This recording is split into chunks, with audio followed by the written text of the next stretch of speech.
In the quiet moments before dawn, when shadow and light hang in perfect balance, the whispers of history echo from a narrow coastal pass in ancient Greece called Thermopylae, the Hot Gates.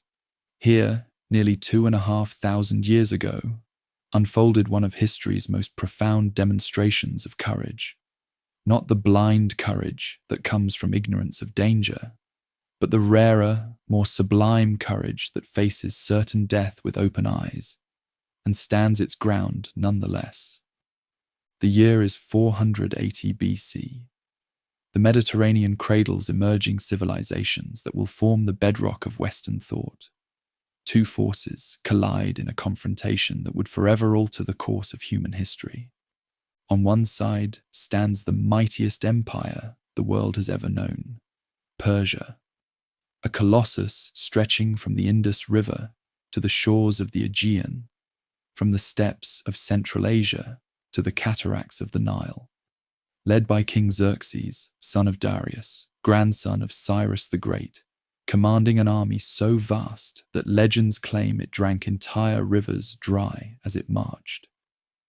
On the other side stand the Greeks, not yet a unified nation, but a fractious collection of city-states, often warring amongst themselves, different in dialect, in government, in temperament, yet united by language, by gods, and now by a common threat. At the forefront of this unlikely alliance, 300 Spartan warriors, led by their king Leonidas, a man raised from birth to embody the warrior ideal.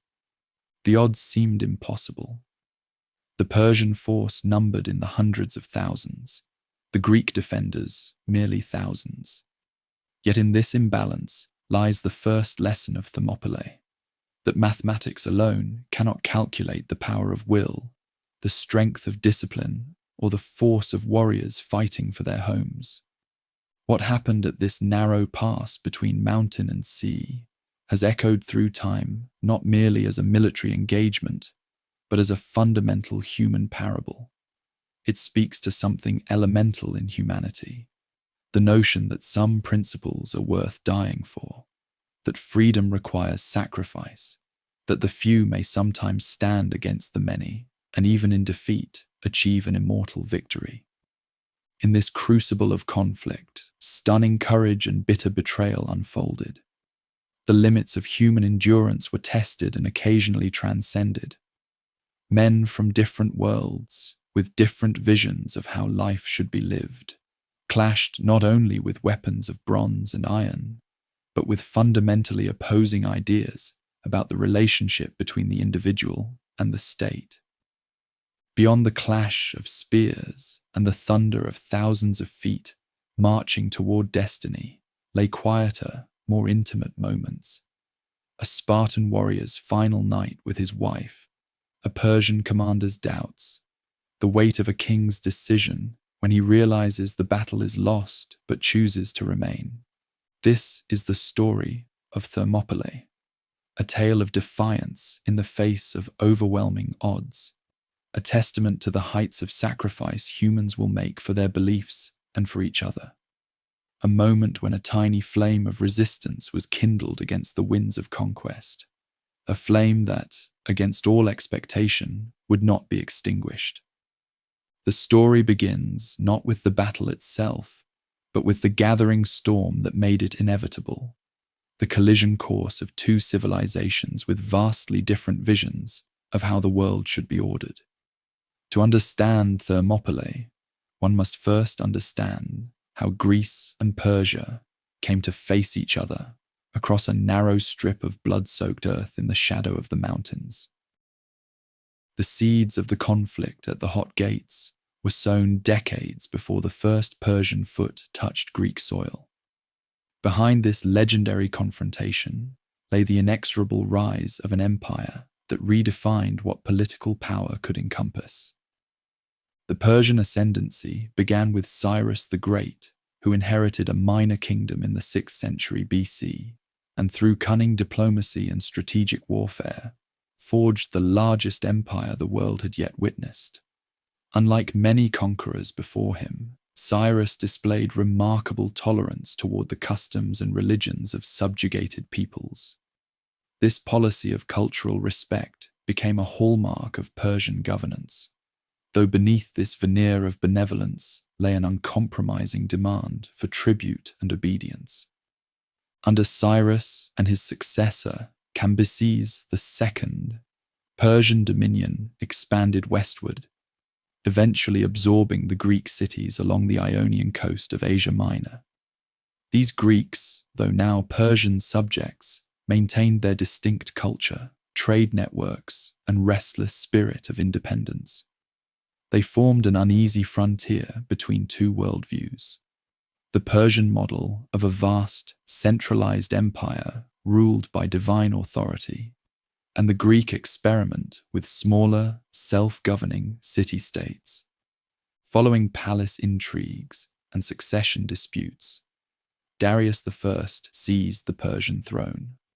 A brilliant administrator, he reorganized the empire into satrapies, standardized taxation, and constructed the royal road, a vast highway system stretching nearly 2,000 miles, enabling imperial messengers to travel from Sardis to Susa in less than a week. Such innovations transformed Persia from a mere conquest state into a functioning imperial machine. Yet Darius harbored ambitions beyond administrative excellence. His gaze turned toward the fractious Greek peninsula across the Aegean.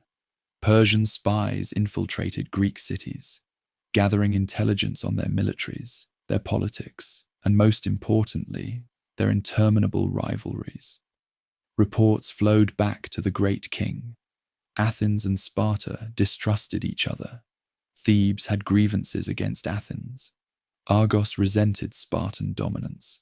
Such divisions might be exploited when the time came. That opportunity arrived with the Ionian revolt.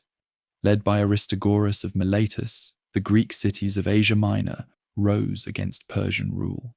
They sought aid from mainland Greece. Sparta refused, but Athens, a rising democratic power, eager to demonstrate its commitment to Greek liberty, dispatched 20 ships.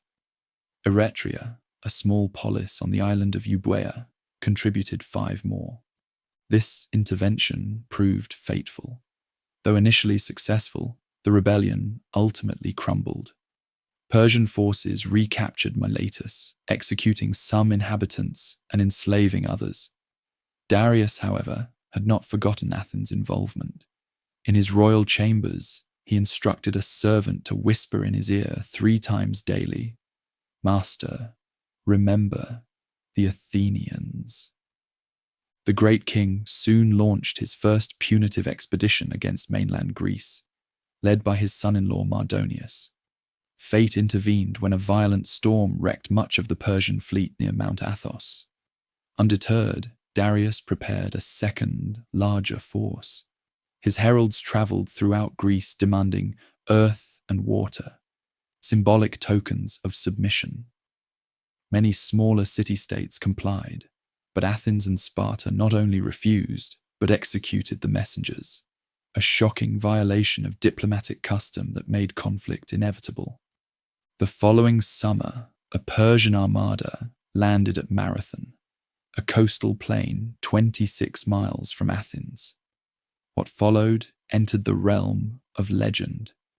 Against overwhelming odds, the Athenian hoplites charged across the plain and achieved a stunning victory. A messenger ran the full 26 miles to Athens, gasped news of the triumph, and collapsed dead, bequeathing to posterity the Marathon race. Marathon shattered the myth of Persian invincibility. Yet to Darius, this setback merely postponed the inevitable. He began assembling a force so vast it would overwhelm any Greek resistance. Death interrupted his plans, leaving the task to his son, Xerxes. Unlike his politically shrewd father, Xerxes approached governance with religious zeal. He viewed himself not merely as king, but as the earthly representative of Ahura Mazda, the supreme deity of Zoroastrianism. Failure to subdue Greece would constitute not just military defeat, but divine disgrace. Over the span of 4 years, Xerxes prepared on a scale that dwarfed all previous military undertakings. Storehouses bulged with grain at strategic points along the invasion route. Workers dug a canal through the Mount Athos Peninsula to avoid the treacherous waters that had wrecked Mardonius's fleet. Most ambitiously, engineers constructed 2 pontoon bridges across the Hellespont, the strait separating Asia from Europe, each nearly a mile long and consisting of hundreds of ships lashed together with flax and papyrus cables. When a storm destroyed these bridges, Xerxes, according to Herodotus, had the sea itself whipped 300 times and shackles thrown into the water, a symbolic punishment for its insolence. Though likely apocryphal, the tale captures Xerxes' imperial mindset. Even nature must bend to Persian will.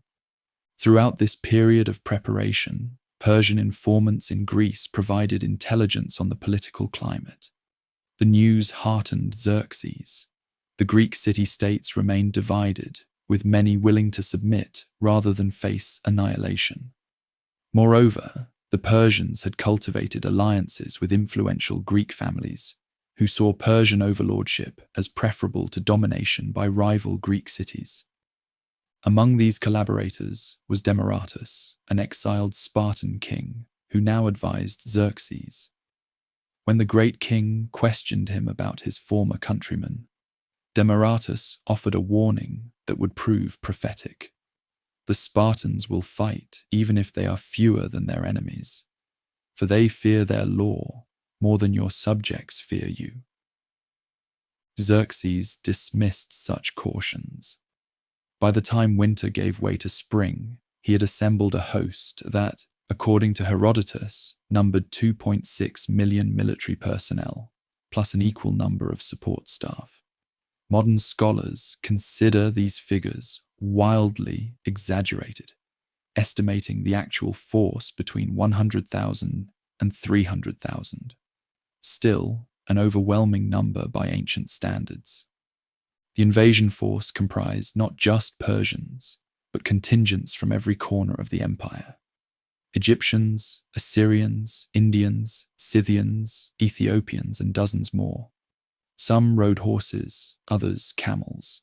Some wielded bows, others javelins.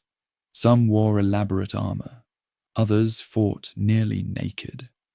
This diversity, while impressive, created logistical challenges. Different languages, fighting styles, and equipment requirements complicated command and control. As this kaleidoscopic army began its westward march, Greek scouts watching from hidden vantage points returned to their cities with alarming reports. The Persian advance churned up dust clouds visible for miles. At night, their campfires speckled the landscape like fallen stars. When they drank, streams ran dry. When they ate, villages were stripped of food. Meanwhile, across the Aegean, the Greek response remained uncertain and divided. Old rivalries festered. Athens, with its powerful navy, advocated a maritime strategy. Sparta, supreme on land, favored defensive positions on the Isthmus of Corinth. Smaller cities hesitated, calculating whether resistance or submission offered better odds of survival. In this atmosphere of dread and indecision, a congress was hastily convened at Corinth. Representatives from 31 city-states formed a defensive alliance, swearing a solemn oath to fight together and, should they prevail, to punish any Greeks who had Medized, sided with the Persians without coercion. Yet even this alliance represented only a fraction of the hundreds of Greek polis. Argos, nursing ancient grudges against Sparta, remained neutral. Thebes would eventually side with Xerxes. The oracle at Delphi itself, spiritual center of the Greek world, initially counseled submission, predicting calamity for those who resisted. As winter yielded to spring and spring to summer, the Persian juggernaut crossed into Europe. The stage was set for a confrontation between opposing civilizations and incompatible visions of human society. The storm had gathered. Now it would break upon the narrow coastal pass, where mountains met sea, and where a small force of Greeks prepared to make their stand. News of the Persian advance spread throughout Greece like wildfire, igniting both terror and resolve. In Athens, the assembly gathered in the shadow of the Acropolis to debate their response. The Spartans convened their council of elders beneath the open sky. In market squares and temples across Hellas, citizens asked the same question. How could a divided collection of city-states resist the greatest empire on earth? The challenge facing the Greeks was not merely military, but existential. Victory required that they overcome centuries of mutual suspicion. Athens and Aegina had feuded for generations over trade routes. Sparta and Argos nursed border disputes dating back beyond living memory. Thebes and Plataea shared a frontier, but little goodwill. These ancient rivalries had shaped Greek identity. Each city prided itself on its distinctiveness from its neighbors. Yet now, survival demanded cooperation. In the autumn prior to Xerxes' crossing, envoys from the most powerful polis converged on the sanctuary of Poseidon at the Isthmus of Corinth. Here, under the auspices of religion, they formed what history would remember as the Hellenic League, though contemporary Greeks simply called it the Alliance. Themistocles of Athens dominated these proceedings. Once ostracized by his fellow citizens, he had risen to prominence after correctly interpreting a Delphic prophecy before Marathon, urging Athens to place its faith in wooden walls. Now, with characteristic foresight, he argued that Greece must meet the Persian threat before it penetrated deep into their territory. If we await Xerxes at the Isthmus, he cautioned, we surrender northern Greece without a fight. The Thebans and others will join him, not from cowardice, but from necessity. Each city that falls makes the next more vulnerable. Opposing him stood delegates from the Peloponnesian cities, led by Sparta. Their perspective was shaped by geography. The narrow isthmus of Corinth formed a natural defensive position, protecting their peninsula. Why risk forces farther north when they could make a final stand on favorable terrain? These deliberations revealed a fundamental strategic dilemma. The Spartans excelled in land warfare, but possessed a minimal navy. The Athenians commanded the most powerful fleet in Greece, but could not match Spartan hoplites in pitched battle.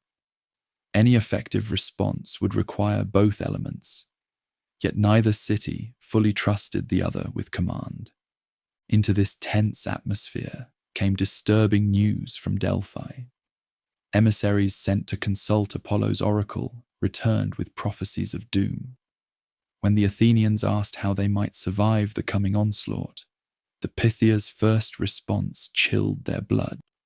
Fly, wretched people, to the ends of the earth, for fire and swift Ares, driving a Syrian chariot, will bring your city low. Refusing to accept this verdict, the Athenian delegates refused to leave the sanctuary, pleading for a more favorable prophecy. The oracle's second message offered a cryptic glimmer of hope. Zeus grants to Athena's wooden wall alone to remain unravaged. That shall help you and your children. Divine Salamis, you will bring death to women's sons. Interpreting these ambiguous verses became a matter of fierce debate. Some elderly Athenians believed the wooden wall referred to an ancient thorn hedge that once surrounded the Acropolis. Themistocles, however, insisted it signified the Athenian navy. The reference to Salamis, he argued, foretold a naval victory, though the oracle's mention of death to women's sons left uncertain which side would suffer the losses. Meanwhile, Sparta received its own prophecy, equally ambiguous but more personal. Hear your fate, O dwellers in Sparta's spacious realm. Either your famed great town must be sacked by Perseus's sons, or, if that be not, the whole land of Lacedaemon shall mourn the death of a king of the house of Heracles. This oracle presented King Leonidas with a stark choice. Either Sparta would fall, or he himself would perish. As a descendant of Heracles in the Aegeid line, he recognized his own fate woven into the prophecy. The religious dimension of these deliberations cannot be overstated. Before any major undertaking, Greeks consulted the gods through oracles, sacrificial omens, and the interpretation of natural phenomena. The Delphic pronouncements, while dire, provided a sacred framework for the decisions to come. As winter reluctantly gave way to spring, intelligence reports grew more alarming. Persian scouts were seen along the northern borders. Supply depots had been established throughout Thrace and Macedonia. The bridges across the Hellespont stood ready. Under this mounting pressure, the alliance reached a compromise strategy. They would contest the Persian advance at 2 points simultaneously, at the Hot Gates, where mountains met the sea in a narrow coastal pass, and at nearby Artemisium, where the Greek fleet could engage the Persian navy in the narrow strait between Euboea and the mainland. This plan married geographical advantage with strategic necessity. The coastal pass, named for its natural sulfur springs, created a bottleneck where Persian numerical superiority would be neutralized. A small force could theoretically hold the narrow defile, while the main Greek army assembled farther south. Meanwhile, at Artemisium, the confined waters would prevent the Persian fleet from using its superior numbers to surround the Greek ships. The strategic logic was sound, but the execution remained problematic. Sparta, despite agreeing to the plan, explained they could not immediately commit their full force. The approaching festival of Carnea prohibited military action, a religious restriction the Spartans, famous for their piety, would not violate. Moreover, the Olympic Games were imminent. An ancient tradition demanded a sacred truce during this pan-Hellenic celebration. These religious observances, critics later suggested, provided convenient excuses for hesitation. Yet such skepticism underestimates how deeply faith was woven into Greek life. To the Spartans, divine law transcended human urgency. Breaking sacred prohibitions might offend the gods upon whose favor victory ultimately depended. As a compromise, Leonidas elected to depart immediately, with just his personal bodyguard of 300 men, reinforced by perioikoi, free non-citizens, and helots, state-owned serfs. The main Spartan army would follow after the conclusion of the religious festivals. Throughout the allied cities, priests and seers conducted elaborate ceremonies seeking divine favor. In Athens, farmers abandoned their fields to help crew the ships. In Sparta, mothers bid stoic farewells to sons, famously instructing them to return with your shield or on it, victorious or dead, but never in retreat. The coordination between the land and naval forces required precise timing.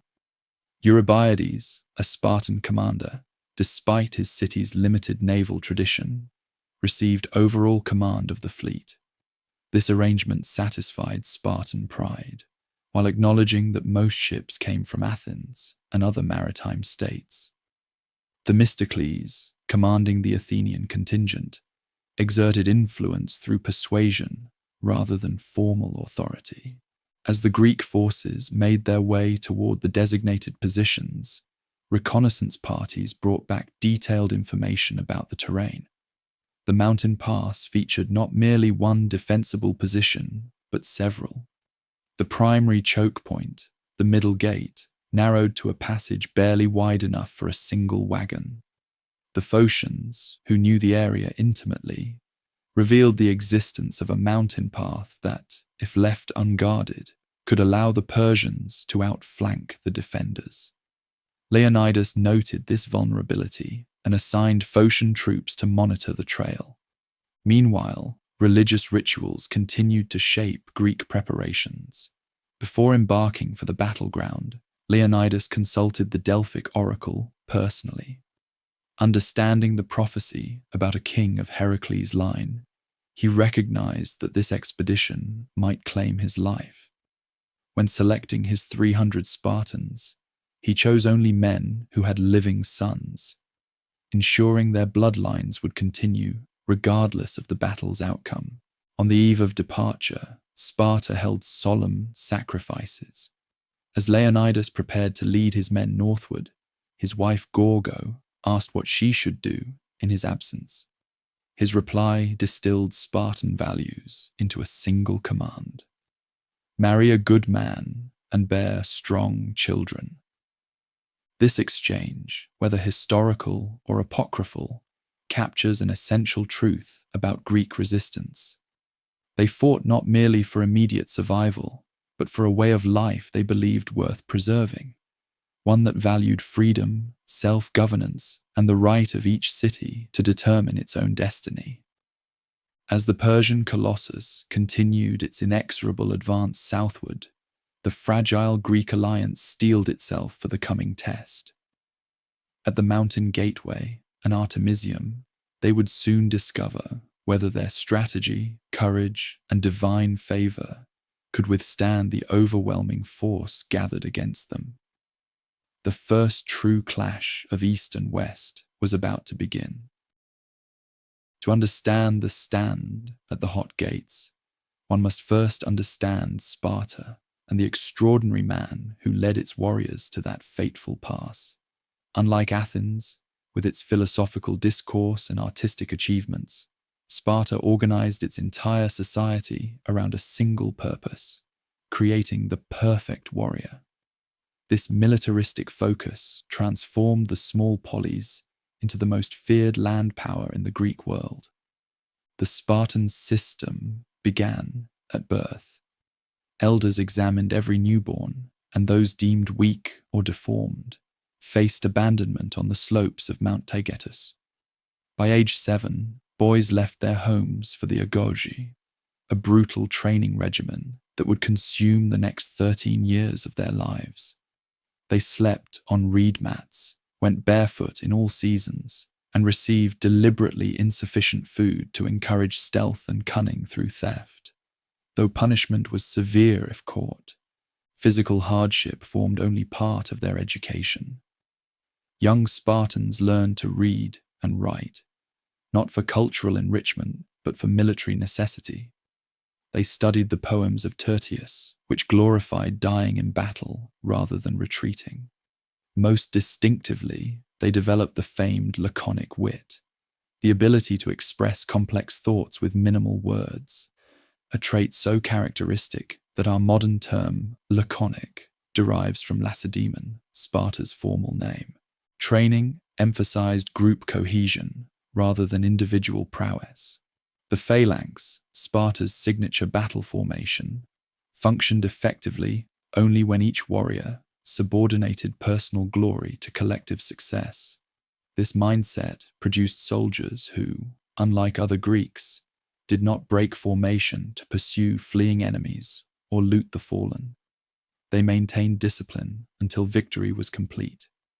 Into this tradition stepped Leonidas, a prince not originally destined for kingship.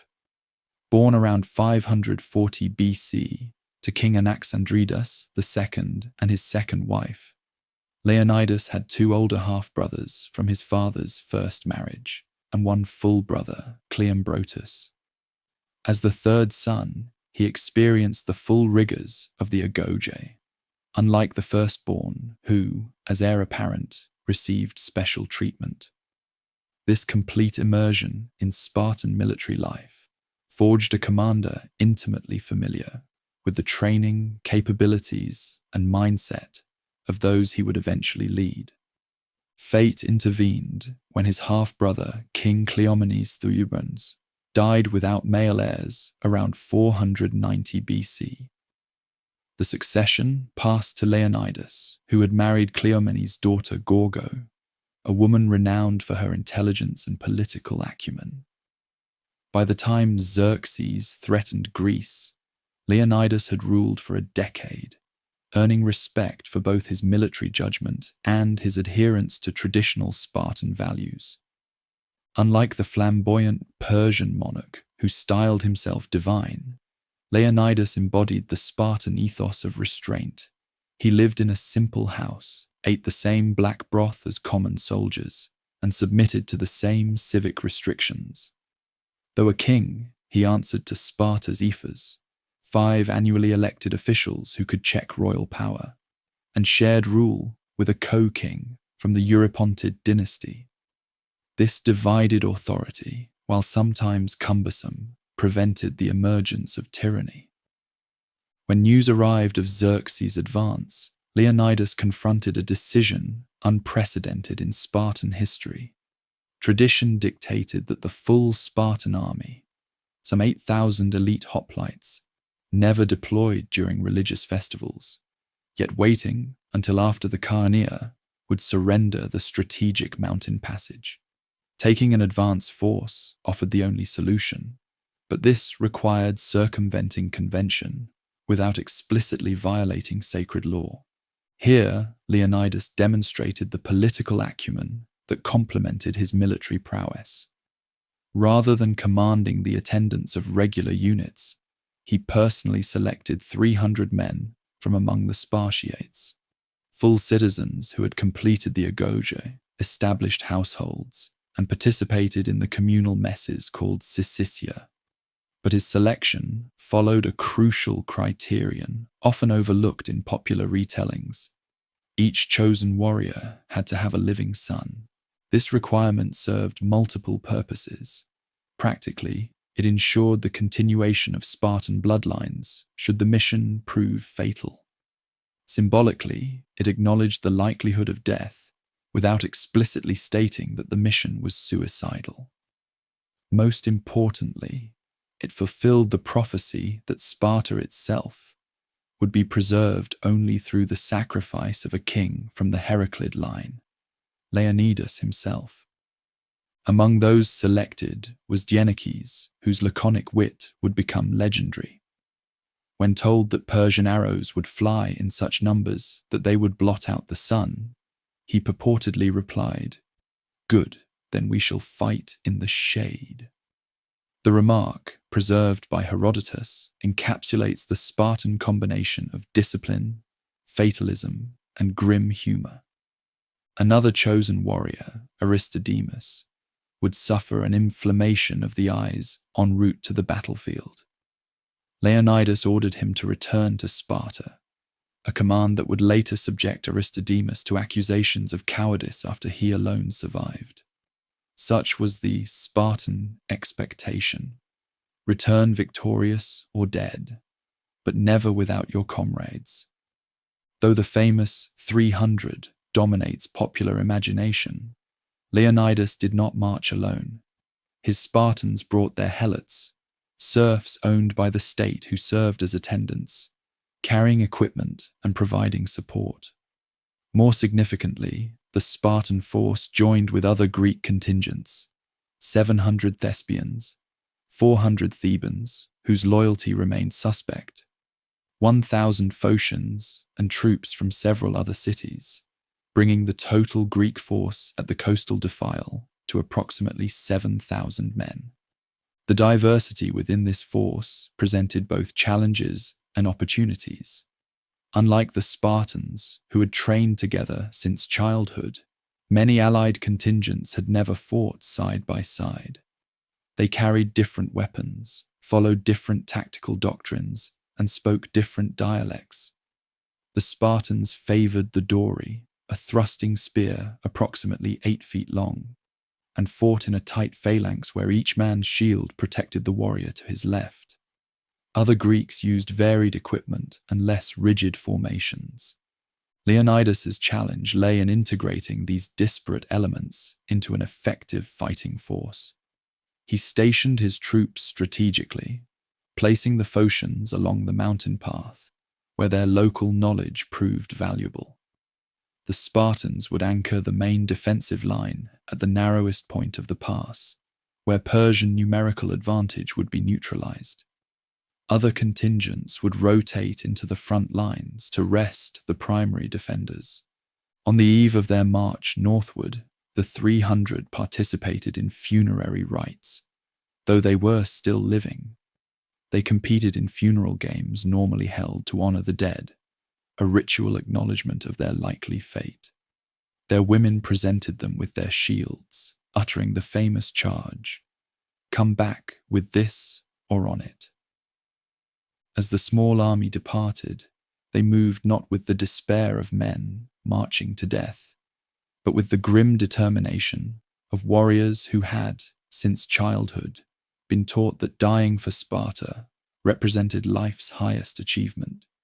In their bronze-armored ranks marched men like Alpheus and Maron, twin brothers whose courage would earn mention in Herodotus's history, Eurytus and Aristodemus, whose divergent choices would highlight questions of duty and honor, and the king himself, Leonidas, who understood that leadership in this desperate hour required not merely tactical skill, but personal example.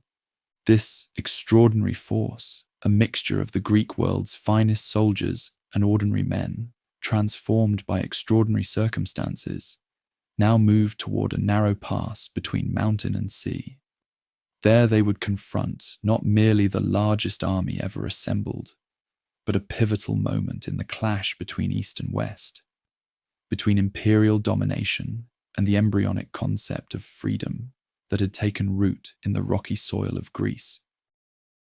While Leonidas led his men toward the mountain pass, the Persian colossus continued its inexorable advance through the territories of northern Greece. Having crossed the Hellespont in early summer, Xerxes' host moved with the deliberate pace of a force too vast for haste. Supply ships sailed alongside the coast, keeping the army provisioned, a logistical achievement unprecedented in ancient warfare. The Persian advance represented not merely a military operation, but a mobile city. Each evening, slaves erected a vast pavilion for the great king, complete with golden vessels and luxurious furnishings. Around this royal center, concentric rings of encampments spread outward. First the elite immortals, then other Persian units, followed by allied contingents from across the empire. Behind these came a train of attendants, concubines, merchants, and camp followers that doubled the already enormous size of the force. Leading this procession, scouts and advance parties preceded the main body. These included Greek collaborators who knew the terrain and could communicate with local populations. Chief among these guides was Demaratus, the exiled Spartan king, who now advised Xerxes. Though considered a traitor by his countrymen, Demaratus provided invaluable insights into Greek tactics, politics, and morale. During a halt in Thrace, Xerxes summoned Demaratus to his pavilion. Herodotus recounts their exchange. "Tell me, Demaratus," the great king demanded from his golden throne, "will the Greeks raise their hands against me in battle?" The exiled Spartan weighed his response carefully before answering. "The Greeks are accustomed to poverty, but have acquired virtue through wisdom and strict law. By this virtue, Greece protects itself from both poverty and domination." When Xerxes laughed at the notion that Greeks would face his overwhelming numbers, Demaratus offered a specific warning about his former countrymen. "If only 1,000 Spartans should take the field, they will not retreat. They will either conquer or die." The great king dismissed these cautions, unable to comprehend a worldview so different from his own. In the Persian imperial model, subjects fought through fear of the lash or hope of reward. The concept of citizen soldiers fighting for their laws and liberty remained foreign to him. As the Persian host traversed northern Greece, environmental challenges mounted. Though summer had begun, unseasonal storms lashed the coastline. Near Mount Pelion, a violent tempest caught the Persian fleet at anchor, destroying hundreds of ships and drowning thousands of men. The Athenian generals, upon receiving this news, interpreted it as divine assistance, evidence that Boreas, the north wind, had intervened on behalf of his Greek descendants. Equally problematic were the logistical demands of moving such an enormous force. The Persian army consumed resources at a staggering rate. According to Herodotus, the rivers they drank from ran dry, except for the largest. Local communities found themselves stripped of food even after preparing for months. One account claims that entertaining the king and his entourage for a single meal cost 400 talents of silver, a sum that could support several thousand Athenian families for a year. These hardships did not deter Xerxes. When the raging sea destroyed his pontoon bridges at the Hellespont, he had ordered the water whipped as punishment. Now, as nature continued to challenge his advance, he displayed the same determination. Engineers bridged rivers, leveled hills, and cleared forests to smooth the army's path. When Mount Athos threatened the fleet with its treacherous currents, Persian laborers had spent 3 years digging a canal through the peninsula, rather than risk the passage, an engineering feat that many Greeks initially considered impossible. Not all resistance came from nature. As the Persians moved southward, they encountered increasing Greek harassment. Thessalian cavalry conducted raids against exposed flanks. Advance ships from the Greek fleet probed Persian naval positions. Most troubling to Xerxes, several cities that had initially offered earth and water, tokens of submission, now wavered as the Greek alliance showed unexpected determination. To counter this resistance, Xerxes employed psychological warfare. He sent heralds to neutral cities displaying the might of his army, offering generous terms for immediate surrender while describing the brutal fate of those who resisted. This carrot and stick approach yielded results. Numerous smaller communities along the Persian path pledged allegiance, calculating that practical survival outweighed patriotic sacrifice. The Persian intelligence network functioned efficiently, providing information about Greek movements and intentions. Spies disguised as merchants infiltrated Greek cities, assessing defenses and political resolve. Informants within Greece, aristocrats who favored Persian overlordship or simply feared devastation, sent messages through established channels. By the time the Persian vanguard approached Thessaly, Xerxes possessed detailed knowledge of Greek deployments, including the force gathering at the Hot Gates. The Persian preparations for this confrontation revealed their tactical flexibility. While popular imagination portrays the Persian army as an undifferentiated mass, it actually comprised specialized units adapted to varied terrain and opponents. The elite immortals, so named because their numbers remained constant at 10,000, with immediate replacement of any casualties, combined excellent training with standardized equipment. Alongside these Persian heavy infantry marched Elamite archers, Bactrian cavalry, Egyptian marines, Scythian horse archers, and dozens of other distinct contingents. This diversity created coordination challenges, but allowed Xerxes to deploy appropriate forces for specific objectives. For the narrow coastal defile, he selected the Medes and Scythians for the initial assault, troops from the empire's central regions known for their absolute loyalty. Behind them, he positioned the Immortals as an elite reserve.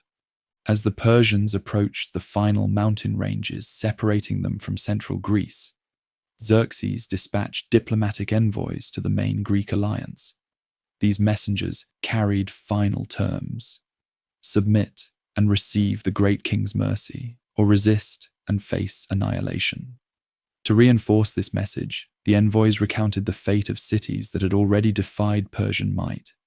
Inhabitants enslaved, leaders executed, buildings razed, and salt sown into fields. The Greek alliance, now committed to its strategy of defense at the mountain gateway and Artemisium, rejected these overtures. Legend claims that when Persian envoys reached Sparta demanding earth and water, the Spartans threw them into a well, saying, "Dig it out for yourselves." Though likely apocryphal, the story captures the defiant spirit that now animated Greek resistance. As the confrontation approached, weather continued to influence events. Violent summer storms battered the Persian fleet near Euboea, while heat waves alternated with unseasonable rains along the coastal road. Persian officers interpreted these phenomena according to their Zoroastrian beliefs, seeing the conflict between light and darkness, order and chaos, playing out in both the natural and human realms. By the time Persian scouts sighted the Malian Gulf and the narrow coastline leading to the fateful pass, Xerxes had already decided his approach. Rather than attempt a flanking maneuver through the difficult mountain terrain, he would use overwhelming force at the pass itself. If the Greeks sought to create a bottleneck, he would simply pour through so many men that eventually the point would break. The stage was now set for direct confrontation. At the Hot Gates, Greek and Persian visions of how humanity should be governed would clash in one of history's pivotal moments. The Persians brought overwhelming numbers, imperial discipline, and absolute obedience to divine kingship. The Greeks brought superior tactical position, cultural determination, and an emerging concept that would eventually be called freedom. Within days, the narrow pass would run red with the blood of both. Nature itself shaped the battlefield that would determine the fate of Greece. The Hot Gates, deriving its name from the natural sulfur springs that bubbled forth from the earth, filled the air with mineral-scented mist. These thermal waters had drawn travelers seeking healing for centuries, but now the narrow pass would witness bloodshed rather than restoration. The geography of this coastal defile presented a perfect defensive position through a rare convergence of natural features. To the north rose the steep slopes of Mount Calidramon, part of the larger Oita range, a nearly impassable wall of limestone cliffs and dense forest. To the south stretched the Malian Gulf, its shoreline in 480 BC lying much closer to the mountains than it does today. Between these barriers, a coastal road threaded through three narrow points, or gates. The western gate, furthest from the Persian approach, measured approximately 50 feet wide. The eastern gate provided a similar width, but it was the middle gate, the central choke point, that offered the most strategic value, narrowing to a passage barely wider than a wagon. Here, the Greek defenders concentrated their forces, for this constriction neutralized the Persians' greatest advantage, their overwhelming numbers. Beyond these natural features, the battlefield contained significant human modifications. Years earlier, the local Phocians had constructed a defensive wall near the middle gate to protect against raids from their northern neighbors. Though partially ruined by the time Leonidas arrived, this structure provided a foundation for Greek fortifications. Under Spartan direction, the Allies rebuilt and strengthened the wall using local limestone, creating a barrier approximately 6 feet high. The environmental conditions at the mountain passage influenced battlefield dynamics in ways often overlooked. The sulfur springs created persistent mist, especially in morning hours, limiting visibility. The narrow corridor between mountain and sea channeled winds, sometimes strong enough to affect missile trajectories. Most significantly, the constrained space prevented the deployment of cavalry, neutralizing another Persian advantage. Water sources proved crucial for both armies. While the Greeks had access to several freshwater springs near their position, the massive Persian host struggled with supply issues. The few streams in the area could not support such numbers, requiring elaborate water transport from distant sources, another logistical burden for Xerxes' forces. When Leonidas and his advance force arrived at this strategic location, they immediately recognized its defensive potential. The Spartan king deployed his men with careful attention to both tactics and psychology.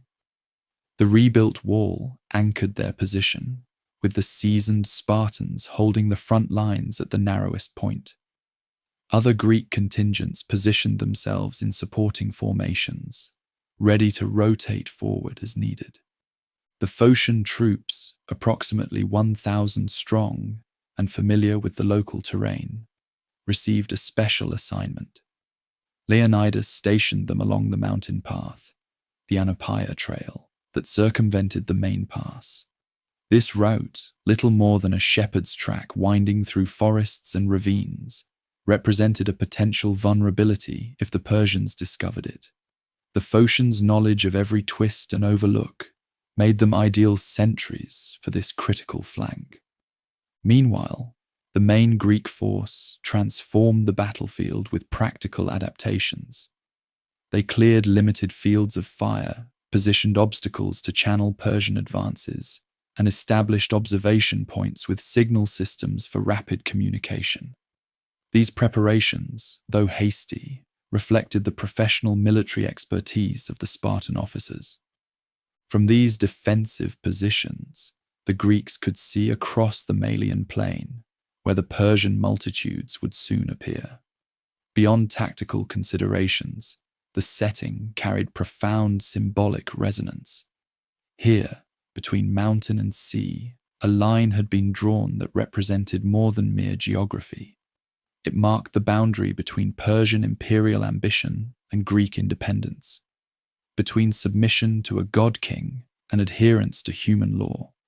As final preparations concluded, Leonidas conducted religious ceremonies essential to Greek military custom.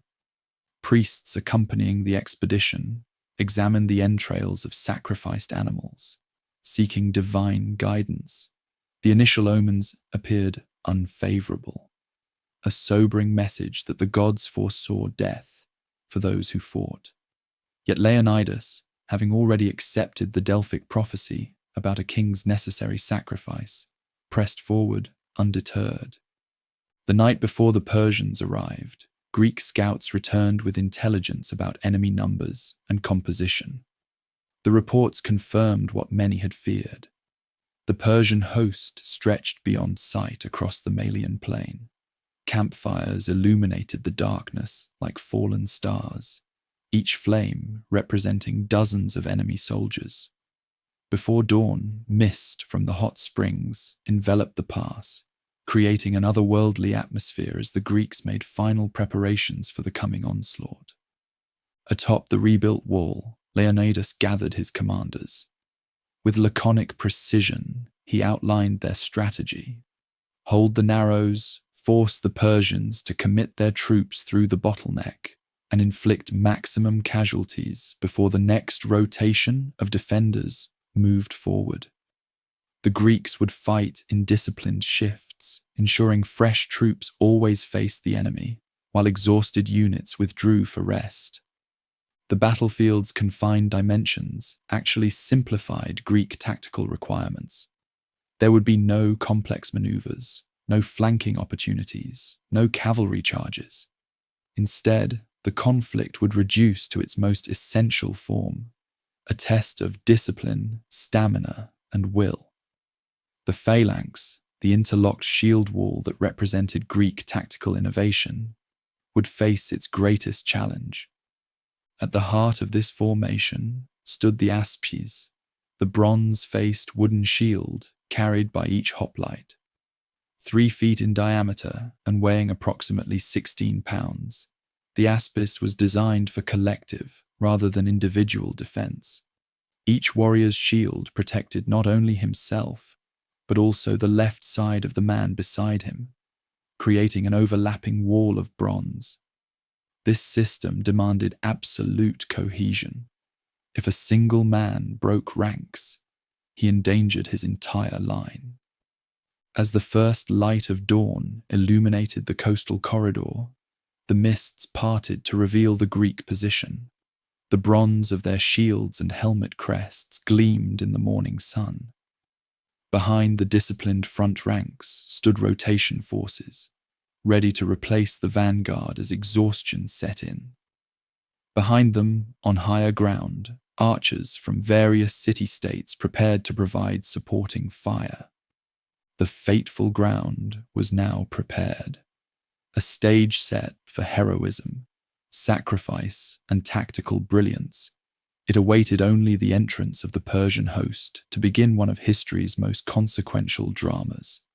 Within hours, the narrow pass between mountain and sea would witness the collision of opposing civilizations, a crucible in which the future of Western culture hung in the balance.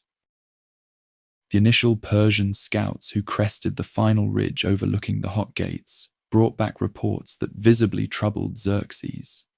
The narrow pass was not undefended, as hoped, but held by a small force dominated by warriors bearing the crimson cloaks and lambda-emblazoned shields of Sparta.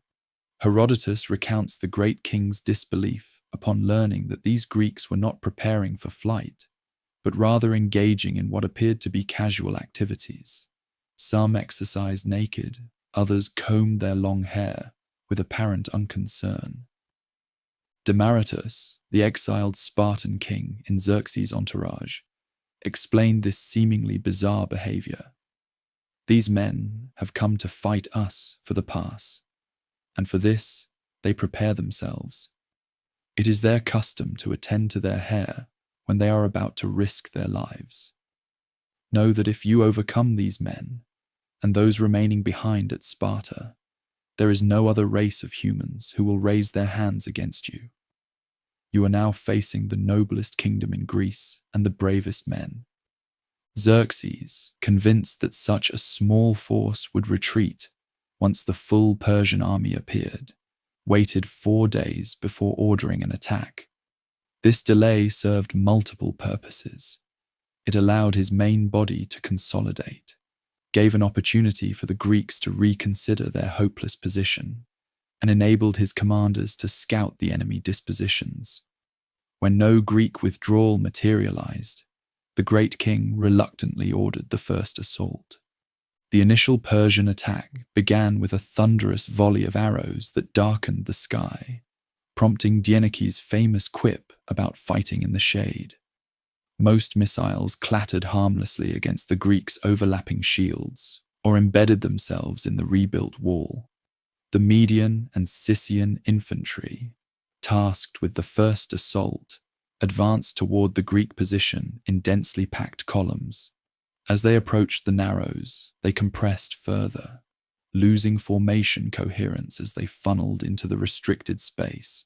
The Greeks awaited this advance in their signature phalanx formation. The front rank knelt with shields braced against the ground, presenting an unbroken wall of bronze to the approaching Persians. Behind them, subsequent ranks held their spears at varying heights, creating a bristling hedge of lethal points. When the Median wave crashed against this formation, they found themselves unable to penetrate the disciplined shield wall. Their shorter spears could not reach the Greeks, while the Greek dory, the primary thrusting spear measuring 7 to 9 feet, outreached Persian weapons. As the Persian assault intensified, the true superiority of Greek heavy infantry revealed itself. The hoplite phalanx functioned not merely as a defensive barrier, but as an offensive weapon, a collective battering ram of bronze and muscle.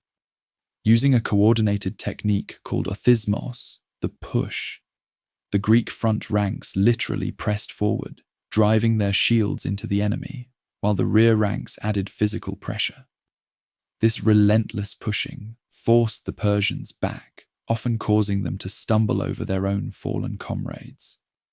The disciplined rotation system employed by the Greeks maintained their fighting effectiveness. When the front-line fighters showed signs of fatigue, a trumpet signal prompted a carefully rehearsed maneuver. Fresh troops moved forward through the ranks to replace the exhausted vanguard, executed so smoothly that the front never lost cohesion. This system allowed the Greeks to maintain consistent fighting intensity, while the Persians had no similar rotation method for their forward elements. After several hours of futile assaults that achieved nothing but mounting casualties, the Median and Sicyan units withdrew. Xerxes, watching from a specially constructed throne on a hillside overlooking the battlefield, reportedly stood in rage at this unexpected resistance. He immediately ordered the Immortals, his elite personal guard, to advance and break the Greek position. The Immortals, with their distinctive scale armor and standardized weapons, represented the finest Persian infantry. They advanced with disciplined precision uncommon among other imperial contingents.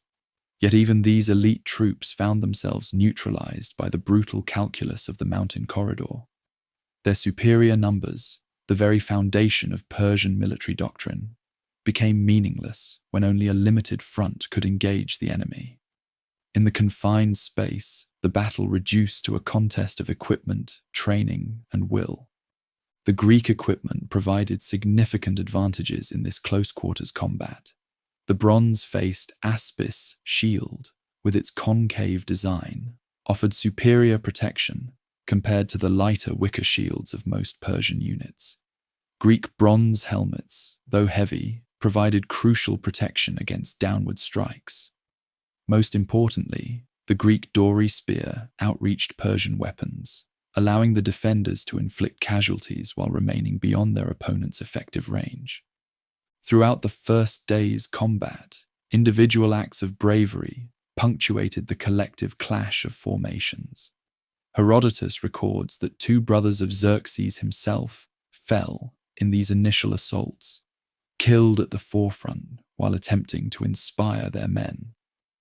On the Greek side, a Spartan named Dionysus distinguished himself through both his fighting prowess and his unwavering composure under fire. Another Spartan, Alpheus, together with his brother Maron, formed an impenetrable section of the defensive line that repeatedly repulsed Persian attacks. As dusk approached, the Persians withdrew to regroup. The first day's fighting had yielded a shocking outcome. The world's greatest empire had hurled thousands of warriors against a few hundred Greeks and achieved nothing but casualties. Xerxes, accustomed to swift victories, found himself confronting an unfamiliar situation, an enemy that neither feared his numbers nor respected his divine authority. Night brought no respite from tension. Under cover of darkness, both sides tended to their wounded and prepared for the next day's confrontation. Greek sentries maintained vigilant watch, wary of night attacks. The Persians, meanwhile, reorganized their forces and considered new tactics for the morning assault. Throughout both camps, the distinct sounds of sharpening weapons and murmured prayers created an ominous backdrop to the brief interval between battles. At dawn on the second day, Xerxes renewed the attack with fresh troops.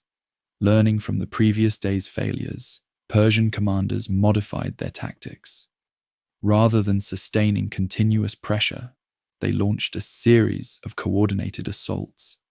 Each wave would surge forward, engage briefly, then withdraw to be replaced by fresh forces, attempting to exhaust the numerically inferior Greeks through relentless pressure.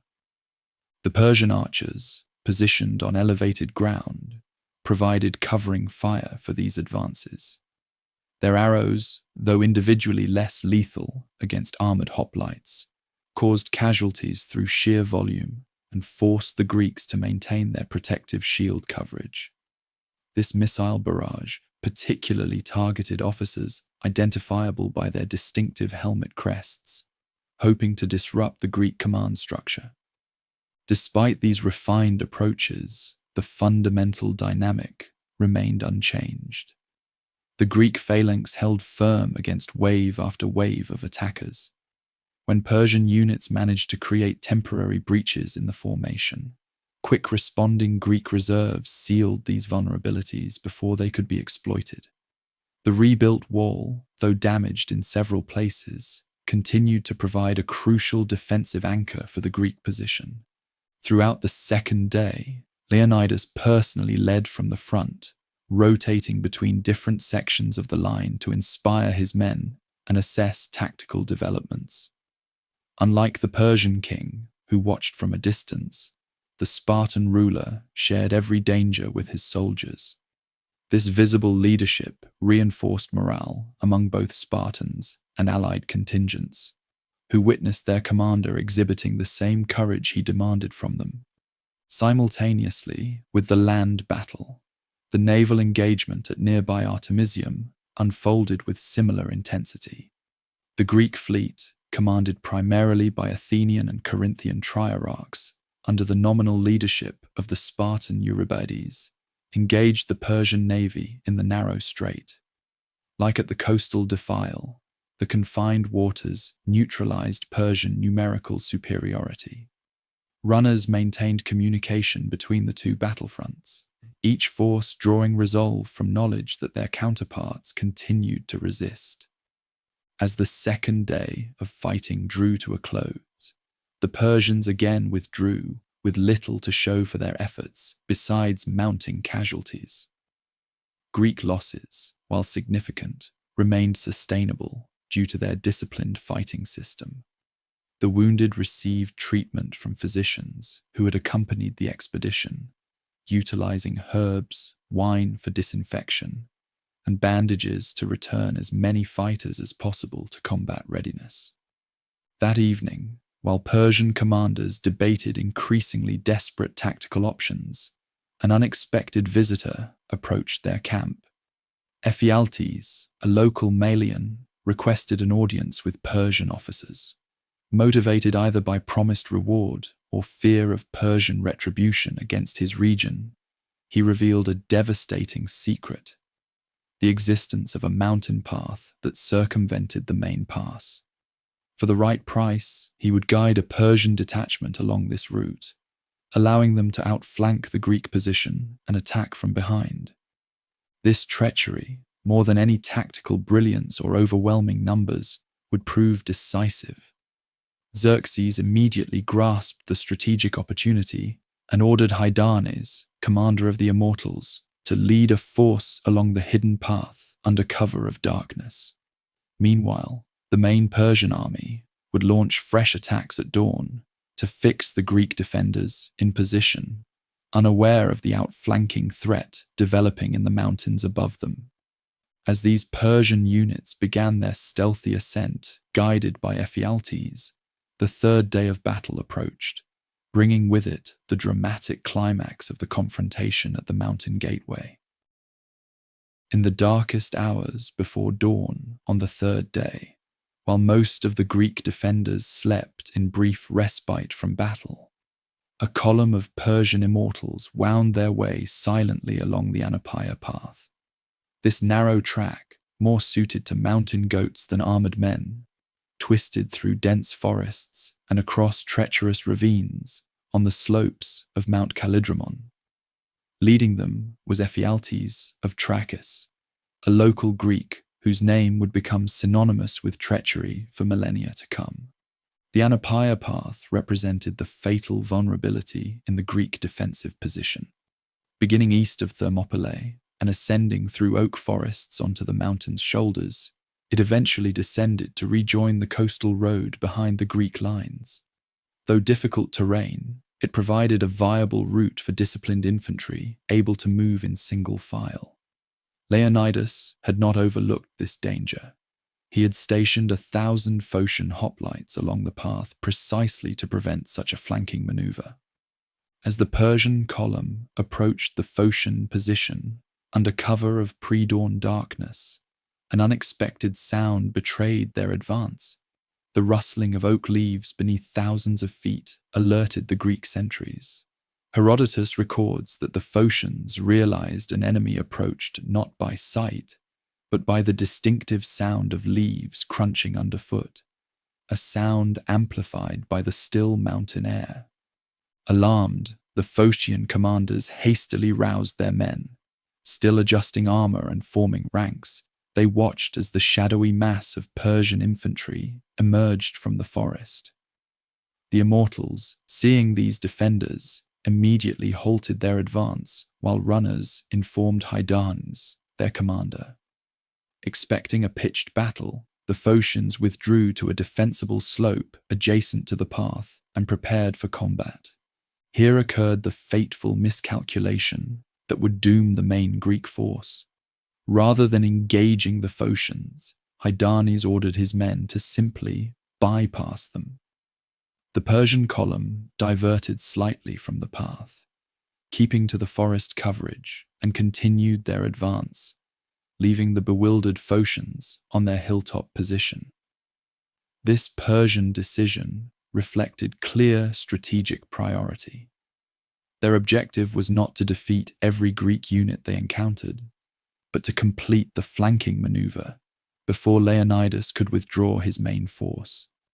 When the Phocian officers realized the Persians had continued their advance, they dispatched runners to alert Leonidas. These messengers raced down the mountain paths, but the circuitous route and difficult terrain delayed their arrival. Meanwhile, the Persian flanking force continued its inexorable advance toward the rear of the Greek position. Back at the main pass, the first light of dawn brought fresh Persian assaults against the Greek front. Unlike previous attacks, however, these seemed less determined, almost perfunctory. This change in intensity, though initially welcome, raised suspicions among experienced Spartan officers. They sensed something had changed in the Persian approach, but could not yet identify what. Midway through the morning, the runners from the Phocian contingent finally reached Leonidas with their alarming news. The king immediately convened his commanders to address this existential threat. Scouts confirmed that a substantial Persian force had bypassed the Phocians and would reach the Greek rear within hours. The strategic situation had fundamentally changed. The position at Thermopylae, so defensible from the front, would become a death trap once surrounded. This crisis point forced Leonidas to make the most consequential decision of the entire campaign. Historical accounts suggest that heated debate erupted among the Greek commanders.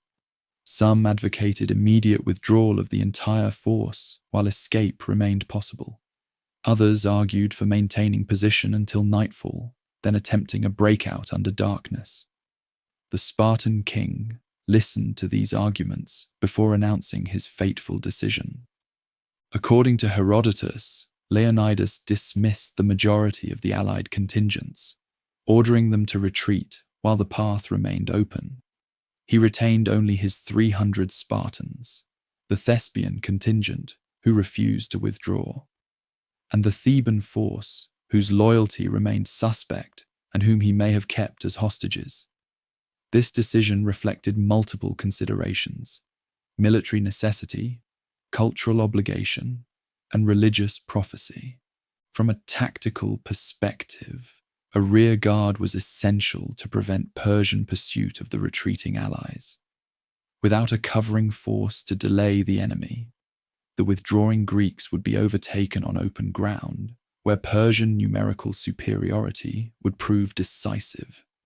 The sacrifice of a smaller force could preserve the larger army for future battles. Culturally, Spartan military ethics forbade retreat regardless of circumstances. The famous Spartan injunction, "Come back with your shield or on it," represented a societal expectation that warriors would return victorious or dead, never defeated. For Leonidas to abandon the position would violate the core principles upon which Spartan identity rested. Most profoundly, the Delphic prophecy still hung over the Spartan king's decision. The oracle had decreed that either Sparta would fall or a king of Heracles' line must perish. Leonidas, believing in the divine message, recognized his own role in preserving his city through self-sacrifice. By remaining at Thermopylae, he fulfilled the prophecy's requirement and ensured Sparta's survival. Before the main allied force departed, Leonidas reportedly delivered a laconic message for them to carry back to Sparta. "Go tell them that we remain here, obedient to their laws." This phrase would later be immortalized on the monument erected at Thermopylae after the Persian Wars concluded. The Thespian contingent, approximately 700 men, led by their general Demophilus, voluntarily chose to remain with the Spartans. This decision, less heralded than the Spartan sacrifice but equally valorous, demonstrated that commitment to Greek freedom extended beyond Sparta's warrior culture. The Thespians, citizens of a small Boeotian city without Sparta's military reputation, showed that courage could emerge from ordinary men facing extraordinary circumstances. As the majority of the Greek army withdrew southward, those remaining at Thermopylae prepared for their final defense. No longer constrained by the need to preserve their force for subsequent days of battle, they could commit fully to exacting the maximum cost from their attackers. Leonidas repositioned his men away from their previous defensive line at the middle gate, advancing into the wider section of the pass to meet the frontal Persian assault. This tactical shift reflected a fundamental change in objective. Previously, the Greeks had sought to hold the position indefinitely, fighting defensively behind their fortifications. Now, knowing death was inevitable, they transformed from defenders into attackers. Their goal became inflicting maximum Persian casualties before being overwhelmed, a final, lethal demonstration of Greek martial prowess. Throughout this dramatic transition, communication between Thermopylae and Artemisium continued. When the naval commanders learned of the outflanking maneuver and Leonidas's decision, they likewise voted to withdraw their fleet. The strategic linkage between the land and sea battles, a cornerstone of the original Greek plan, remained intact even in retreat. The Greek ships would reposition at Salamis, preparing for the naval confrontation that would ultimately determine the war's outcome. As the day progressed, Persian observers noted the reduced Greek numbers and reported to Xerxes. The great king, believing victory finally within grasp, ordered a coordinated attack from both front and rear. The immortals who had navigated the mountain path now emerged behind the Greek position, completing the encirclement. Caught between these forces, with their escape route severed, Leonidas and his remaining warriors prepared for their final stand.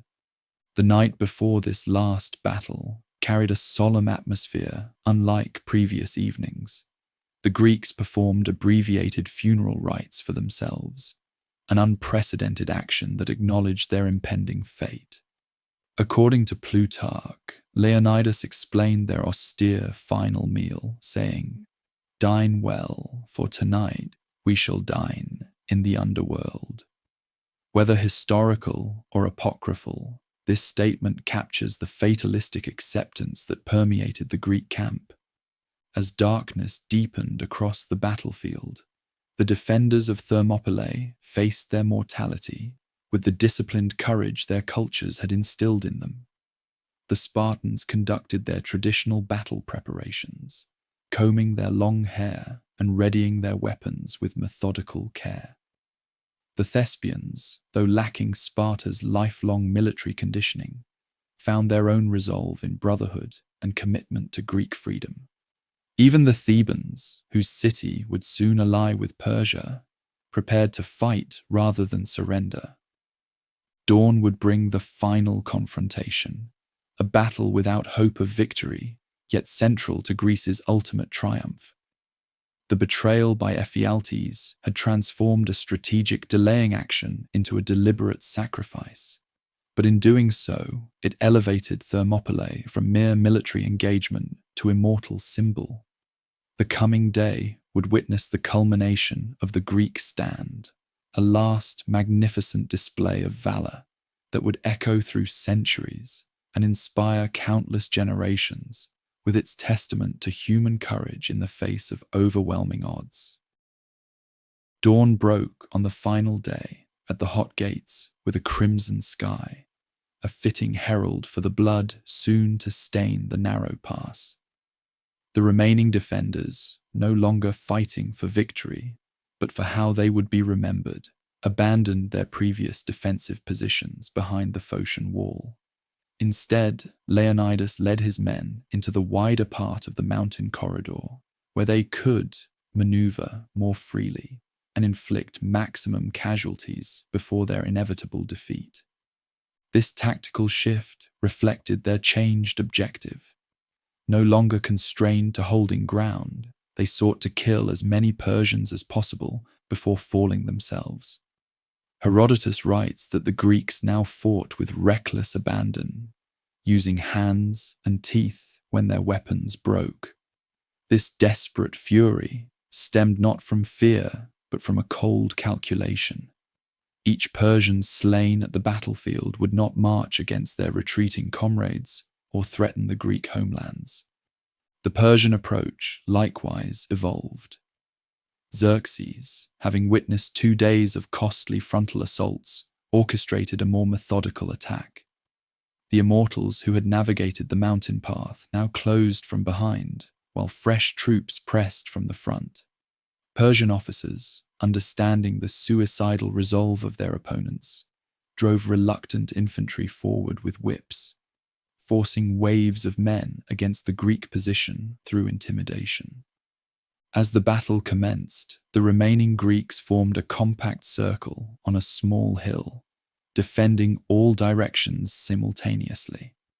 This formation, unlike the traditional phalanx designed for frontal engagement, allowed them to resist the encirclement briefly.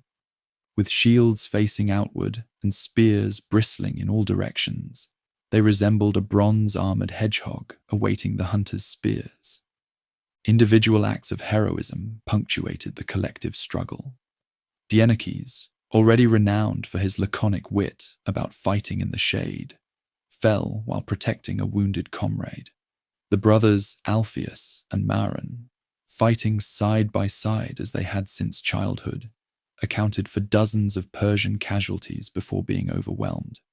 Leonidas himself fought in the forefront rather than commanding from behind, embodying the Spartan principle that leaders must share every danger with those they lead. The king's death marked a crucial turning point in the battle. Ancient sources disagree on precisely how Leonidas fell. Some claim an arrow struck him, others that multiple Persian spearmen coordinated their attack against him.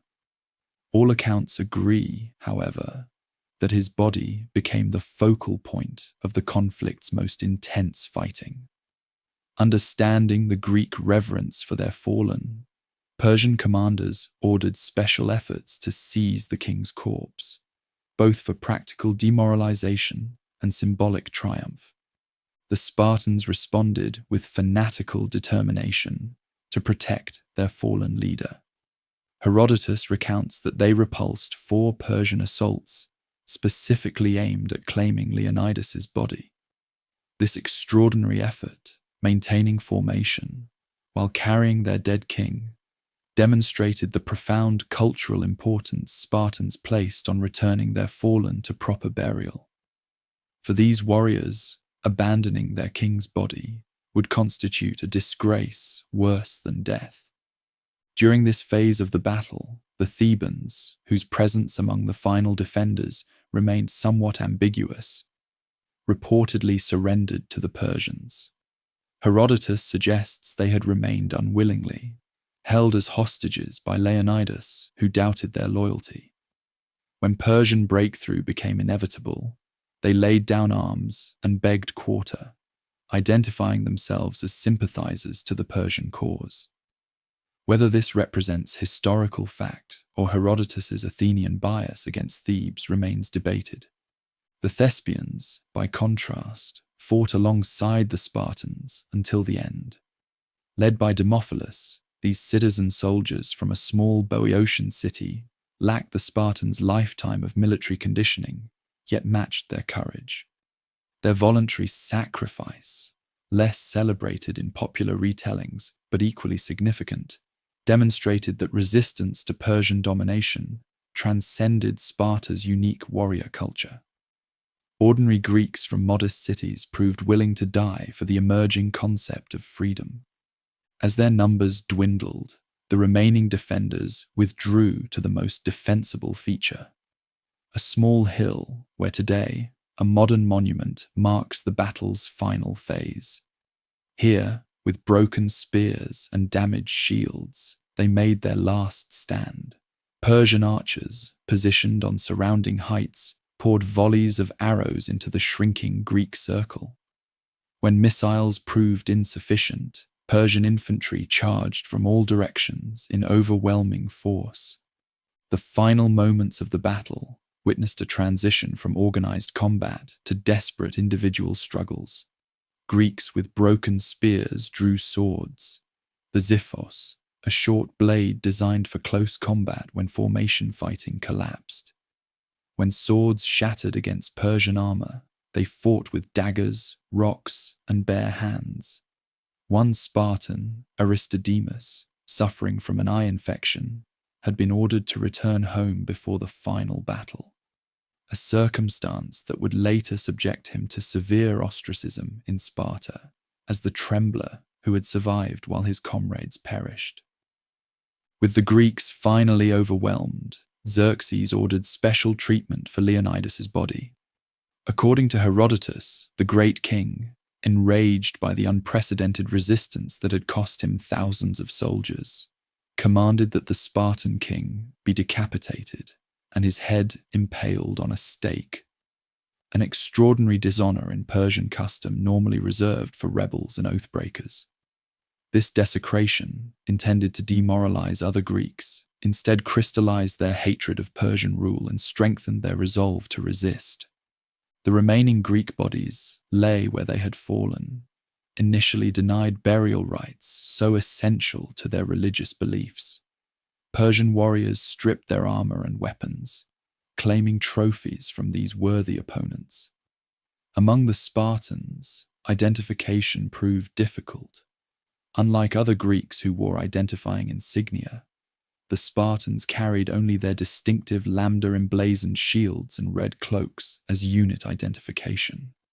With the pass now cleared, Xerxes led his commanders on a tour of the battlefield, surveying the cost of his victory.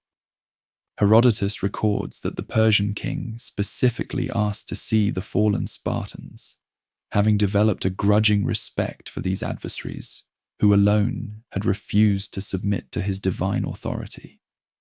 Observing their muscular physiques and the peaceful expressions on their faces, a Spartan was expected to die with a composed expression regardless of pain. He reportedly remarked on the quality of men who had opposed him. Among the Persian dead lay two of Xerxes' own brothers, high-ranking officers who had fallen leading assaults against the Greek position. Their deaths, while overshadowed by the more famous Greek sacrifice, represented significant political implications within the Persian court. Royal blood had been spilled to secure this passage into central Greece, a cost the great king had not anticipated when launching his invasion. As the dust settled over the bloody ground, the Persian army prepared to advance southward. The strategic objective, opening the path to central Greece, had been achieved, but at a psychological and material cost far exceeding expectations. What should have been a minor skirmish against a token resistance had consumed 3 days and thousands of Persian lives, including elite units and nobles. More importantly, it had shattered the aura of Persian invincibility that had prompted so many Greek cities to surrender without resistance. For the Greeks who had fallen, death brought a paradoxical immortality. As their blood soaked into the stony ground of the mountain pass, their sacrifice was already transcending military significance to enter the realm of legend. The poet Simonides, commissioned to create an epitaph for their memorial, would later compose the most famous military epitaph in history. Go tell the Spartans, stranger passing by, that here, obedient to their laws, we lie. These simple lines captured the essence of their sacrifice, not merely courage in battle, but submission to a higher principle. The Spartans and their allies had died, not because they feared their leaders or expected divine rewards, but because their cultural code demanded it. In choosing death over dishonor, they established a standard of civic devotion that would inspire emulation for millennia. As night fell over the bloodied pass, an unnatural silence replaced the day's chaos. The Persian army, despite its victory, camped with heightened vigilance, newly respectful of Greek capabilities. Miles southward, the main Greek force continued its retreat, carrying news of both defeat and transcendent sacrifice. The battle at the mountain gateway had ended, but its meaning was just beginning to unfold across the Greek world and through the corridors of history yet to come. While Leonidas and his men made their final stand at the hot gates, an equally crucial battle unfolded just miles away on the azure waters off Artemisium. Here, the Greek fleet, primarily Athenian triremes supplemented by vessels from other maritime states, engaged the Persian navy in a sprawling 3-day naval confrontation that mirrored the land battle in both timing and strategic significance. The naval engagement at Artemisium represented a critical complement to the stand at the mountain pass. The two positions had been selected as a strategic pair. The narrow coastal defile and the confined strait between Euboea and the mainland created bottlenecks that neutralized Persian numerical advantages on both land and sea. More importantly, they provided mutual support. Neither position remained viable if the other fell. If Persian ships bypassed Artemisium, they could land troops behind the Greek defenders. If Persian troops controlled the coastal corridor, they could attack the Greek fleet from land. Command of the Greek fleet nominally fell to the Spartan Eurybiades, though his appointment represented political compromise rather than naval expertise. Sparta's limited maritime experience made Eurybiades dependent on advisors from seafaring states, particularly Themistocles of Athens. This arrangement, formal Spartan leadership with practical Athenian guidance, paralleled the command structure at the battlefield and reflected the delicate balance of power within the Greek alliance. The first day of naval combat began when the Persian fleet approached in overwhelming force, approximately 600 ships against the Greeks' 271 triremes. Rather than meeting this armada in open water, the Greek commanders implemented a defensive strategy suited to their inferior numbers. They formed their ships into a circle, bows facing outward like the spines of a sea urchin, minimizing the risk of being outflanked or surrounded. This formation, while sacrificing offensive capability, prevented the Persian ships from utilizing their superior maneuverability. As evening approached on that first day, the Greeks executed a series of limited attacks against isolated Persian vessels, capturing or sinking 30 enemy ships.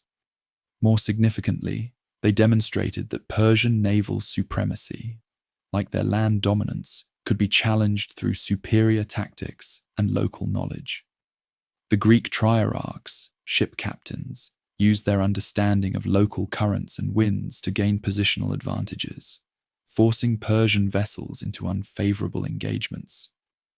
That night, as both fleets withdrew to separate anchorages, nature intervened dramatically. A violent summer storm, the same phenomenon that had struck Persian forces at Mount Pelion earlier in the campaign, battered the coastline. The Greek ships, sheltered in the lee of Euboea, suffered minimal damage. The Persian fleet, with no natural harbour large enough to accommodate their numbers, weathered the gale in exposed positions. By dawn, hundreds of Persian vessels had been driven aground or smashed against coastal rocks. This divine intervention, for so the Greeks interpreted it, significantly reduced the Persian numerical advantage. Herodotus claims that 200 Persian ships were destroyed, though modern historians consider this figure exaggerated. Regardless of exact numbers, the storm represented a pivotal moment that rendered the naval contest more even than it had been initially. The second day of naval combat saw increased Greek confidence following this favorable turn of events. The Greek fleet executed more aggressive maneuvers, including a diekplaus, a tactical breakthrough where ships penetrated the enemy line, then turned to attack from behind. These engagements, while not decisive, demonstrated growing Greek effectiveness in naval warfare. Crucially, they prevented Persian naval forces from outflanking the Greek position by sea, maintaining the integrity of the combined defensive strategy.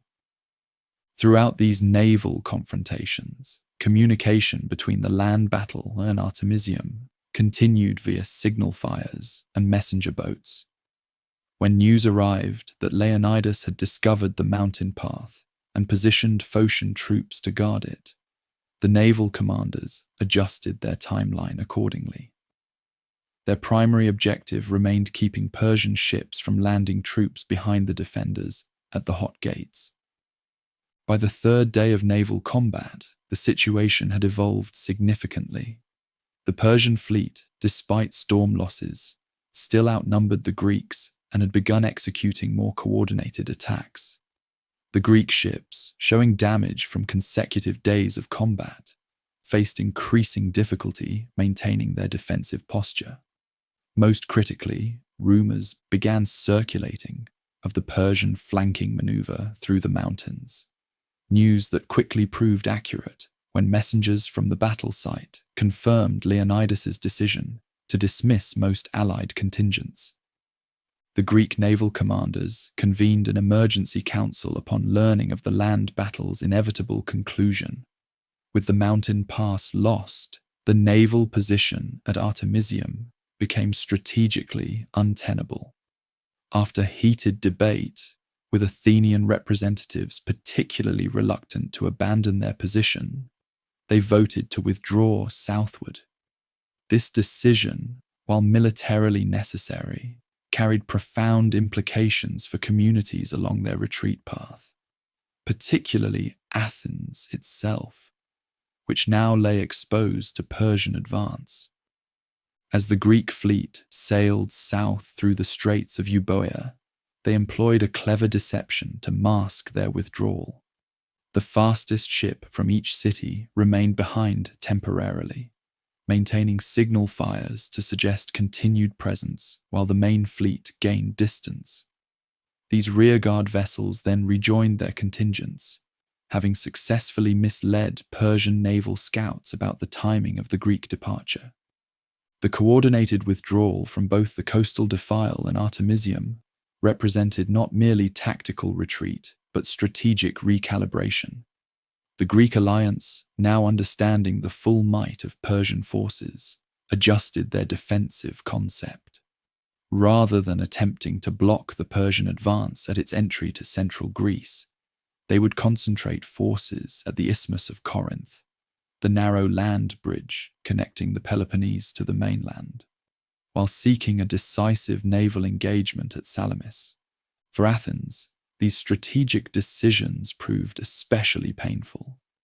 With the northern pass lost, nothing substantial stood between the Persian army and their city. Themistocles urged a radical solution: complete evacuation of Athens. Every man, woman, and child would abandon the city, seeking refuge on Salamis and other islands, while the fleet prepared for decisive battle. This unprecedented proposal, to voluntarily surrender their city without a fight, triggered fierce debate within the Athenian assembly. Meanwhile, as Xerxes surveyed the scene of the recent fighting, his commanders assessed their victory's cost.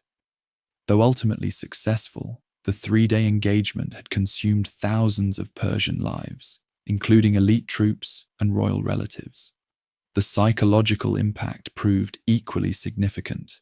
Greek resistance had far exceeded expectations, challenging Persian assumptions about Western military capabilities. Nevertheless, the strategic prize had been secured. The path into central Greece now lay open. The Persian advance following the battle demonstrated both momentum and caution. Detachments pursued retreating Greek forces, but avoided overextending their lines. The main army proceeded methodically, securing territory and accepting the surrender of regions too exposed to resist. Boeotia, including Thebes, formally submitted to Persian authority. Phocis, whose contingent had failed to guard the mountain path, suffered particular devastation as punishment for their resistance. 4 days after the battle, Persian forces reached the abandoned Athenian countryside. Farms stood empty, livestock driven away, wells filled with stones. The population had vanished, implementing Themistocles' evacuation plan with remarkable discipline and speed. When advanced Persian units reached Athens itself, they found a nearly deserted city with only a small group of temple guardians and elderly citizens who had refused evacuation remaining on the Acropolis. These holdouts, interpreting the Delphic oracle's reference to wooden walls as the ancient wooden palisade around the sacred precinct, believed divine protection would preserve them. After a brief siege, Persian troops discovered an unguarded path up the precipitous northern slope, an ironic echo of the mountain trail at the earlier battle, and overwhelmed the defenders. Xerxes ordered Athens burned, with particular attention to religious structures, symbolically punishing the Greeks for their impiety in resisting his divinely ordained rule. The smoke from Athens' burning temples, visible from Salamis, where the evacuated population watched in horror, might have represented the culmination of Persian victory. Instead, it marked the turning point of the entire campaign. The Greek fleet, now consolidated and fighting with the desperation of those who had sacrificed everything, achieved decisive victory in the narrow waters of Salamis. This naval triumph, followed the next year by the land victory at Plataea, would ultimately drive the Persians from Greece. Throughout these later engagements, the stand at the hot gates cast a long shadow. Greek commanders invoked the sacrifice of Leonidas and his men to inspire their troops. Persian officers, having witnessed Spartan prowess firsthand, approached subsequent engagements with newfound caution. Most significantly, the psychological impact of the heroic defense transformed Greek self-perception. They had proven themselves capable of resisting the world's greatest empire, not merely through superior position, but through superior resolve. For Ephialtes, the Greek who betrayed the mountain path, the aftermath brought infamy rather than reward. Though Xerxes reportedly paid him for his treachery, he found himself universally despised. No Greek city would grant him sanctuary. Eventually, according to Herodotus, he was killed at Anticyra by Athenides of Trachis for reasons unrelated to his betrayal, though few contemporaries likely believed this coincidence. The Amphictyonic League placed a price on his head, and his name became synonymous with traitor throughout the Greek-speaking world. Archaeological evidence from the aftermath period remains limited. The ancient battlefield has changed dramatically through natural processes. The coastline has advanced significantly due to sediment deposits from the Spercheios River. placing the original battle site nearly a mile inland from today's shore. Limited excavations have uncovered arrowheads, spear points, and fragments of bronze armor, providing physical confirmation of Herodotus's account. Most poignantly, archaeologists identified a burial mound containing approximately 300 individuals, likely the Spartan dead, collected and interred after the Persians were ultimately driven from Greece. The wider strategic impact of the twin battles at the Mountain Pass and Artemisium extended far beyond their immediate military outcomes. By delaying the Persian advance, these engagements provided critical time for southern Greek cities to complete their defensive preparations. The psychological effect proved equally important, demonstrating that effective resistance was possible and establishing moral paradigms of sacrifice that would inspire continued Greek defiance. Though technically Persian victories, both battles created conditions essential for ultimate Greek success. When evaluated in isolation, the stand at the Hot Gates appears a clear Persian triumph. When viewed within the broader context of the Persian Wars, however, it represents a successful implementation of defensive delay that contributed significantly to eventual Greek victory. The seeds planted by Leonidas' sacrifice would bear fruit at Salamis and Plataea, battles that secured not just Greek independence, but the cultural flowering that would become classical Greek civilization. In the decades following the Persian retreat from Greece, the memory of the stand at the Hot Gates underwent transformation from recent history into foundational legend. The battle transcended its immediate military significance to become a moral exemplar, a narrative framework through which Greeks, and eventually all Western civilization, would conceptualize the ideals of patriotism, sacrifice, and resistance to tyranny. This metamorphosis began almost immediately after the war's conclusion, when allied Greek forces finally pushed the Persians back across the Hellespont in 479 BC. Attention turned to commemorating those who had fallen. At the mountain pass, they erected a stone lion in honor of Leonidas atop the hill where the last Spartans fell. Nearby, they placed 3 inscriptions, one honoring the Peloponnesians who had fought, another specifically commemorating the Spartans, and most famously, the epigram composed by Simonides. "Go tell the Spartans, stranger passing by, that here, obedient to their laws, we lie." These simple lines, with their address to the passerby, their instruction to bear witness, and their emphasis on obedience to law rather than king or commander, captured something essential about Greek self-understanding. They articulated the revolutionary concept that free men fighting for their laws might display greater courage than subjects compelled by a master's whip. The Spartan state developed particular rituals to commemorate the heroic defense. Every year, they held funeral games honoring the 300 and recited their names in public ceremony. The sons of those who fell received special state benefits, while their families enjoyed heightened social prestige. Intriguingly, the one survivor from the 300, Aristodemus, who had been ordered back due to an eye infection, faced such severe social ostracism that he eventually sought redemption through a suicidal display of courage at the Battle of Plataea. In Athens, the battle received different treatment. While honoring the Spartans' sacrifice, Athenian orators subtly emphasized their own city's naval contribution at Artemisium and eventually Salamis. This rhetorical positioning reflected the post-war competition for prestige between Athens and Sparta, with each claiming primary credit for Greece's salvation from Persian domination. Throughout the 5th century BC, the legendary Last Stand featured prominently in Greek educational curricula.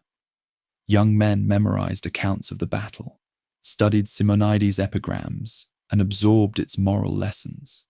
These lessons emphasized not just courage, but particular aspects of virtue with profound cultural implications, choosing honor over survival, placing communal good above individual interest, and demonstrating unwavering discipline in the face of overwhelming adversity. The historical legacy gained particularly powerful expression through Herodotus, whose The Histories provided the most comprehensive ancient account of the Persian Wars. Writing approximately 30 years after the events, Herodotus interviewed survivors, consulted existing records, and traveled extensively to battle sites. Though modern historians identify elements of dramatic embellishment in his work, the core narrative and many specific details have withstood scholarly scrutiny. Herodotus framed the defense at the narrow pass as a pivotal moment in the larger clash between East and West, between Asian despotism and Greek freedom. This interpretive framework, while oversimplifying complex cultural differences, proved extraordinarily influential in Western historical consciousness. It established a narrative template that would be invoked repeatedly whenever Western powers faced Eastern adversaries. From Alexander's campaigns against Persia to the Cold War confrontation with the Soviet Union. Beyond written histories, the famous battle permeated Greek artistic expression. Vase paintings depicted Spartan warriors in their distinctive postures. Sculptors created idealized representations of key figures, particularly Leonidas.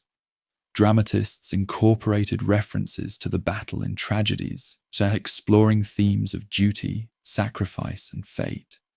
These artistic interpretations simultaneously preserved historical memory and transformed it, emphasizing elements with contemporary cultural resonance while downplaying others. Archaeological evidence provides physical connection to these commemorative practices. Excavations at Sparta uncovered remains of monuments to heroes of the mountain gateway, including a shrine to Leonidas established generations after his death. At the battlefield itself, fragments of the original memorial column have been recovered, along with votive offerings left by ancient visitors. These material traces confirm that the site functioned as a place of pilgrimage, a physical location where Greeks connected with their defining national narrative. As classical Greek civilization gave way to Hellenistic kingdoms following Alexander's conquests, the symbolism of the famous Last Stand evolved accordingly. For Macedonia's rulers, who positioned themselves as heirs to both Greek and Persian traditions, the battle represented the heroic age they sought to emulate, rather than living political reality. When Rome eventually absorbed the Greek world, the heroic tale entered a broader Mediterranean historical consciousness, interpreted through Roman concepts of virtues, manliness, and pietas, duty. The Roman admiral and encyclopedist Pliny the Elder offered an assessment that became standard in Roman understanding. The most glorious battle ever fought on land was not, in my judgment, the victory of Mardonius at Plataea, nor that of Pausanias over the Persians, but that of Leonidas, king of the Lacedaemonians, at the Hot Gates. This Roman admiration reflected cultural values shared with the Greeks, particularly the nobility of choosing honorable death over disgraceful survival. Throughout late antiquity and the Byzantine period, the memory of the battle remained vividly alive in Greek cultural identity, though increasingly filtered through Christian interpretative frameworks. Byzantine authors drew parallels between Spartan sacrifice and Christian martyrdom, both involving conscious acceptance of death for higher principles. This recontextualization allowed the pre-Christian exemplars to retain their moral authority within a Christianized civilization. Western Europe's rediscovery of classical texts during the Renaissance reinvigorated interest in the ancient confrontation. Humanist scholars translated accounts into vernacular languages, making the story accessible beyond Greek and Latin readers. Political philosophers, including Machiavelli, referenced the battle when discussing civic virtue and proper relations between citizens and state. This renewed engagement came precisely as European powers faced their own Eastern threat in the expanding Ottoman Empire, lending contemporary relevance to ancient resistance. The American and French revolutions marked another turning point in the battle's cultural resonance. Revolutionary leaders explicitly invoked the stand at the mountain pass as precedent for their own struggles against monarchical power. When Thomas Jefferson designed educational curricula for the new American Republic, he specifically included Plutarch's account of the battle as essential reading for developing civic virtue. The Greek War of Independence represented perhaps the most direct historical echo of the ancient resistance. Modern Greeks fighting Ottoman rule consciously modeled their resistance on ancient precedents, with revolutionary documents explicitly referencing Leonidas and the 300. When Lord Byron joined the Greek cause, bringing wider European attention, he composed poetry linking contemporary Greek freedom fighters to their ancient forebears at the narrow passage. Physical memorialization at the battle site evolved through successive periods. The ancient monuments, damaged by time and later conflicts, were supplemented by modern commemorative structures. Today's visitors encounter a contemporary bronze statue of Leonidas, erected in 1955, along with a hill inscribed with Simonides' famous epitaph. The nearby museum houses artifacts recovered from archaeological investigations, including Persian arrowheads and fragments of Greek armor. Archaeological research has enhanced understanding of the battlefield's physical context, while challenging certain narrative elements. Geological studies confirm that the coastline has advanced significantly since 480 BC due to silt deposition from the Spercheios River, placing the ancient battle site considerably inland from today's shoreline. This geographical evolution complicates battlefield reconstruction and explains certain descriptive discrepancies in ancient accounts. Recovery of physical artifacts provides tangible connection to the engagement. Bronze arrowheads, consistent with Persian design, have been found in patterns suggesting massive missile barrages described by Herodotus. Spear points, broken sword fragments, and helmet pieces testify to the desperate close-quarters combat of the battle's final phase. Most significantly, a burial mound containing approximately 300 individuals, likely the recovered Spartan dead, confirms the general scale and location of Herodotus's account. Modern scholarly debates continue regarding numerous aspects of the famous confrontation. The actual size of the Persian force, described by Herodotus as millions, but estimated by contemporary historians between 100,000 to 300,000, remains contested. The exact timeline of the battle, the specific tactical deployments, and even the precise location of the Middle Gate generate ongoing academic discussion. These scholarly conversations, rather than diminishing the battle's significance, demonstrate its enduring historical importance. The Persian perspective on the mountain defense represents a significant historiographical gap. Persian records of the campaign have not survived, leaving their interpretation of this unexpected resistance largely conjectural. What limited information we possess suggests the engagement may have been viewed as a minor delay, rather than the civilization-defining moment it became in Western tradition. This asymmetry of historical memory itself reveals much about how societies construct meaning from military encounters. Beyond academic circles, the ancient battle maintains extraordinary cultural vitality in modern consciousness. References appear in contexts ranging from political speeches to popular entertainment, military academies to corporate leadership seminars. This persistent relevance stems from the battle's fundamental qualities, its clear moral stakes, its dramatic narrative arc, its exemplification of courage against overwhelming odds that transcend historical specificity to address universal human concerns. The ancient stand at the hot gates continues to pose essential questions that each generation must answer anew. What principles merit the ultimate sacrifice? How should individuals balance personal survival against communal welfare? What constitutes true freedom, and how far should one go to preserve it?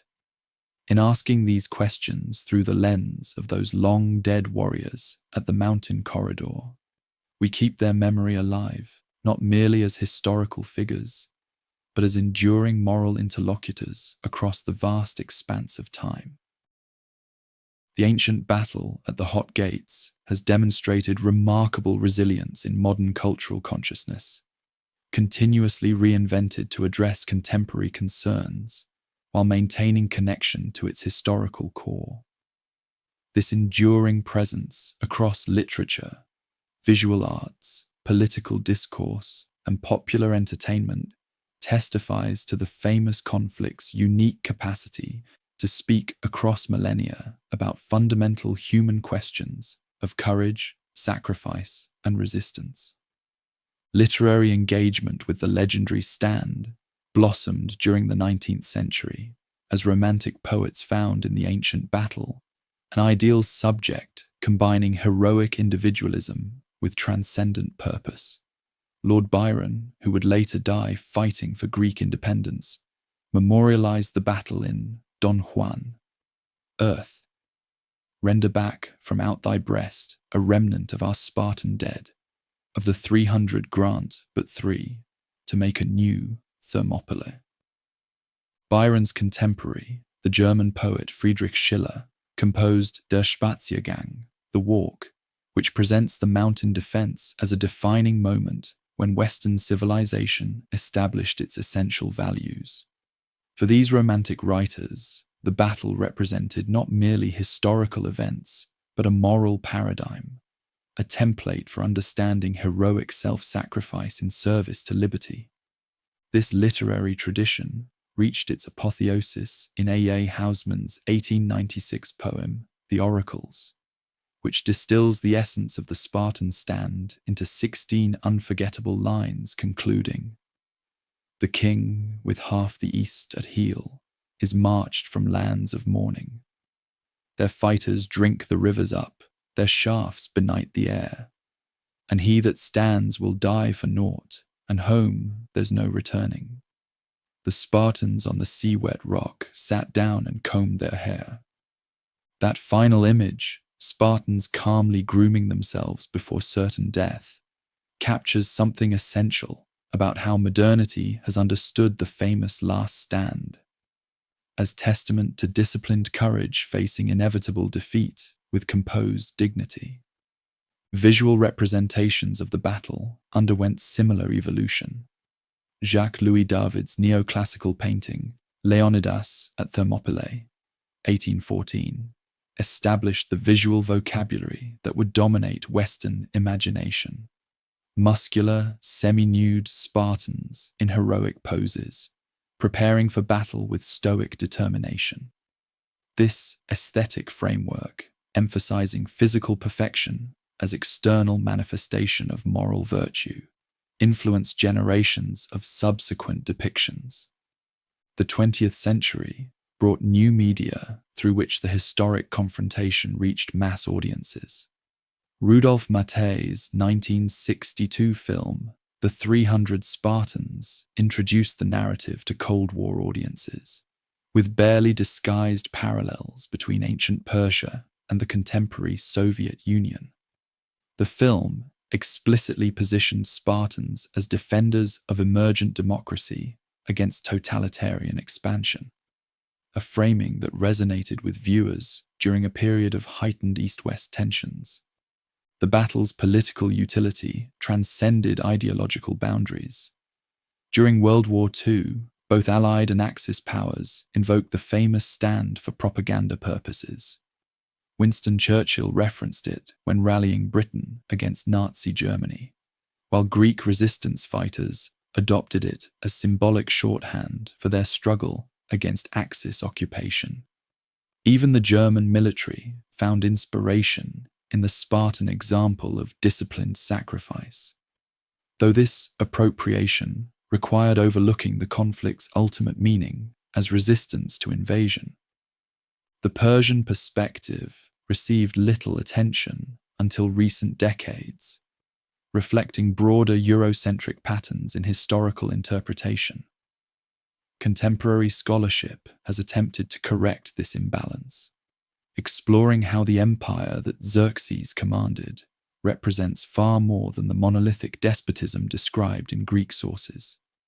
These revisionist approaches emphasize Persian administrative sophistication, religious diversity, and cultural achievements that rivaled or exceeded contemporary Greek developments. Academic debates continue regarding numerous aspects of the Mountain Gateway defense. Military historians question whether the narrow pass actually neutralized Persian numerical superiority as effectively as traditional accounts suggest.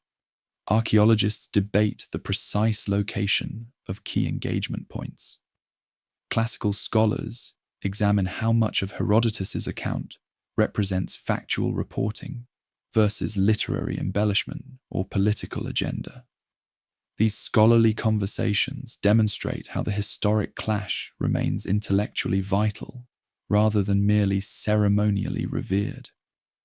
The advent of graphic novels introduced the ancient battle to new generations through Frank Miller's 300, 1998, which consciously prioritized mythic resonance over historical accuracy. Miller's stark black-and-white illustrations and hypermasculine Spartans reinvigorated popular imagination while amplifying certain problematic aspects of the narrative, particularly its glorification of militarism and simplistic East-West dichotomies. Zack Snyder's 2007 film adaptation of Miller's work further expanded the battle's popular footprint.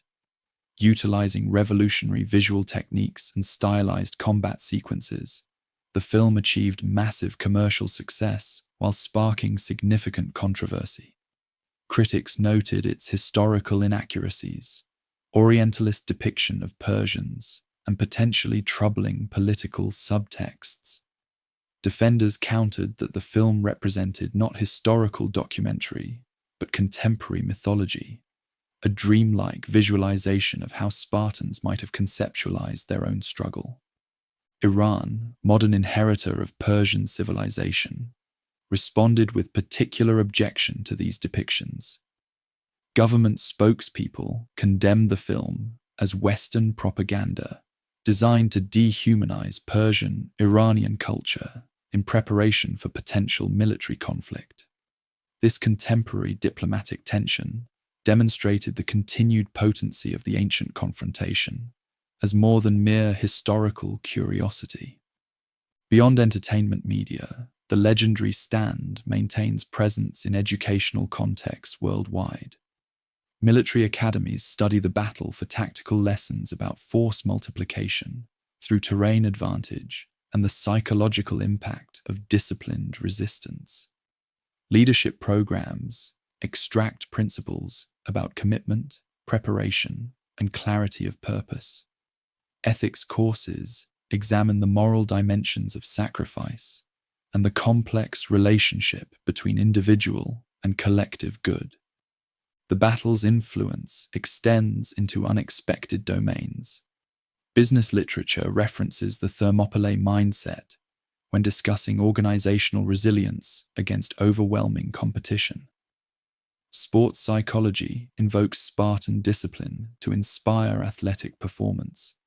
Even medical literature contains references to Thermopylae moments, situations where healthcare providers must make courageous stands against impossible odds with limited resources. Modern Greece maintains particularly complex relationships with the Hot Gates legacy. The battle features prominently in national education and cultural expression, providing historical foundation for Greek identity. Simultaneously, critical scholars within Greece question nationalistic appropriations that oversimplify the past or project contemporary political boundaries onto ancient cultural divisions. The battlefield itself now hosts approximately 100,000 visitors annually.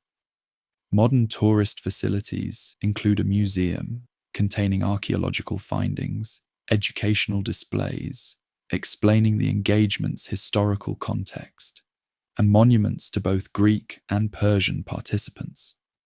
This emphasis on inclusive commemoration represents evolution from earlier periods when the site functioned primarily as nationalist shrine rather than historical educational resource.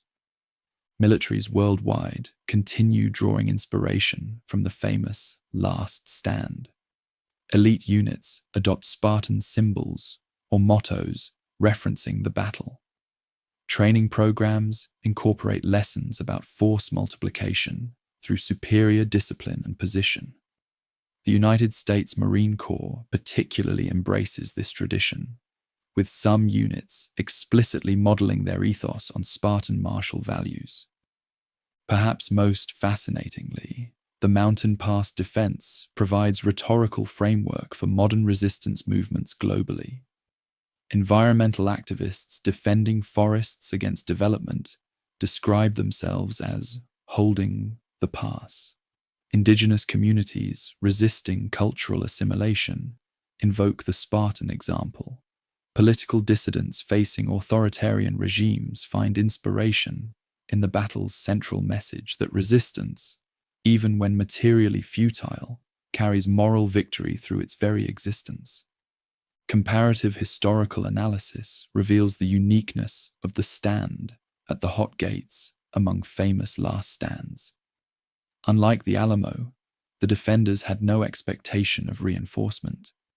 Unlike Masada, they chose offensive engagement rather than passive resistance.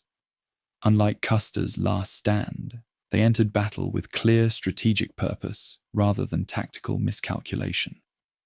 These distinctions help explain the battle's distinctive resonance. Its defenders exemplify not merely courage, but deliberate sacrifice for strategic purpose and higher principles. The continued vitality of the ancient confrontation in modern imagination suggests something beyond mere historical interest. The battle speaks to perennial human concerns about individual mortality versus collective survival, physical defeat versus moral victory, and the possibility of transcendent meaning through self-sacrifice.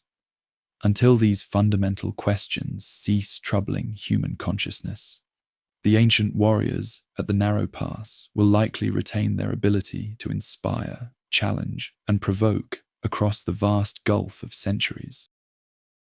The story of the historic stand concludes where it began, with fundamental questions about human nature, courage, and the meaning we create in the face of mortality. What transforms a military defeat into an immortal victory? Why does this ancient conflict continue to resonate across cultures and centuries? The answers lie not merely in the battle's tactical elements, but in its embodiment of timeless human truths. Perhaps most profound among the lessons of the Hot Gates is the revelation that defeat and victory transcend immediate material outcomes. By conventional metrics, the battle represents unambiguous Persian triumph. They achieved their objective of clearing the pass and continued their advance into central Greece. Yet history remembers the mountain defense as a Greek victory of sorts, a moral conquest that laid essential groundwork for eventual strategic success. This paradox challenges our binary understanding of success and failure, suggesting that deeper currents of meaning flow beneath surface outcomes. The battle also illuminates the complex relationship between individual and community. The Spartans who fell at the narrow pass did not die for personal glory, but for the survival of their society. Their example forces us to confront uncomfortable questions about modern individualism. Have we lost something essential in our elevation of personal fulfillment above communal responsibility? Might there be circumstances where the voluntary surrender of individual life serves higher purpose? These questions, while potentially troubling to contemporary sensibilities, remain vital for any society seeking balance between individual rights and collective welfare. The legendary Last Stand speaks with particular eloquence about preparation for adversity. The Spartans' extraordinary performance did not materialize spontaneously, but resulted from lifelong conditioning, physical, psychological, and moral. Their society committed extraordinary resources to developing warriors capable of such discipline, precisely because they recognized that crisis reveals character rather than creating it. This insight challenges the comfortable assumption that untested virtue will naturally manifest when circumstances demand it. Even as we admire Spartan courage, we must acknowledge the uncomfortable complexity of their society. The same cultural system that produced the 300 also depended on helot slavery, practiced infanticide of defective newborns, and subordinated individual fulfillment to state needs. This tension between admiring particular virtues while recognizing the problematic context from which they emerged demands nuanced historical judgment rather than simplistic hero worship or cynical dismissal. The Persian perspective offers equally valuable reflection. Xerxes' campaign represented neither irrational aggression nor cartoonish villainy, but the legitimate strategic interests of a sophisticated civilization. Persian imperial administration often proved more tolerant of local customs and religions than contemporary Greek governance. Their forces included many who believed sincerely in their cause and displayed courage comparable to their opponents. This recognition does not diminish Greek heroism, but rather humanizes the conflict, preventing its reduction to simplistic moral binaries.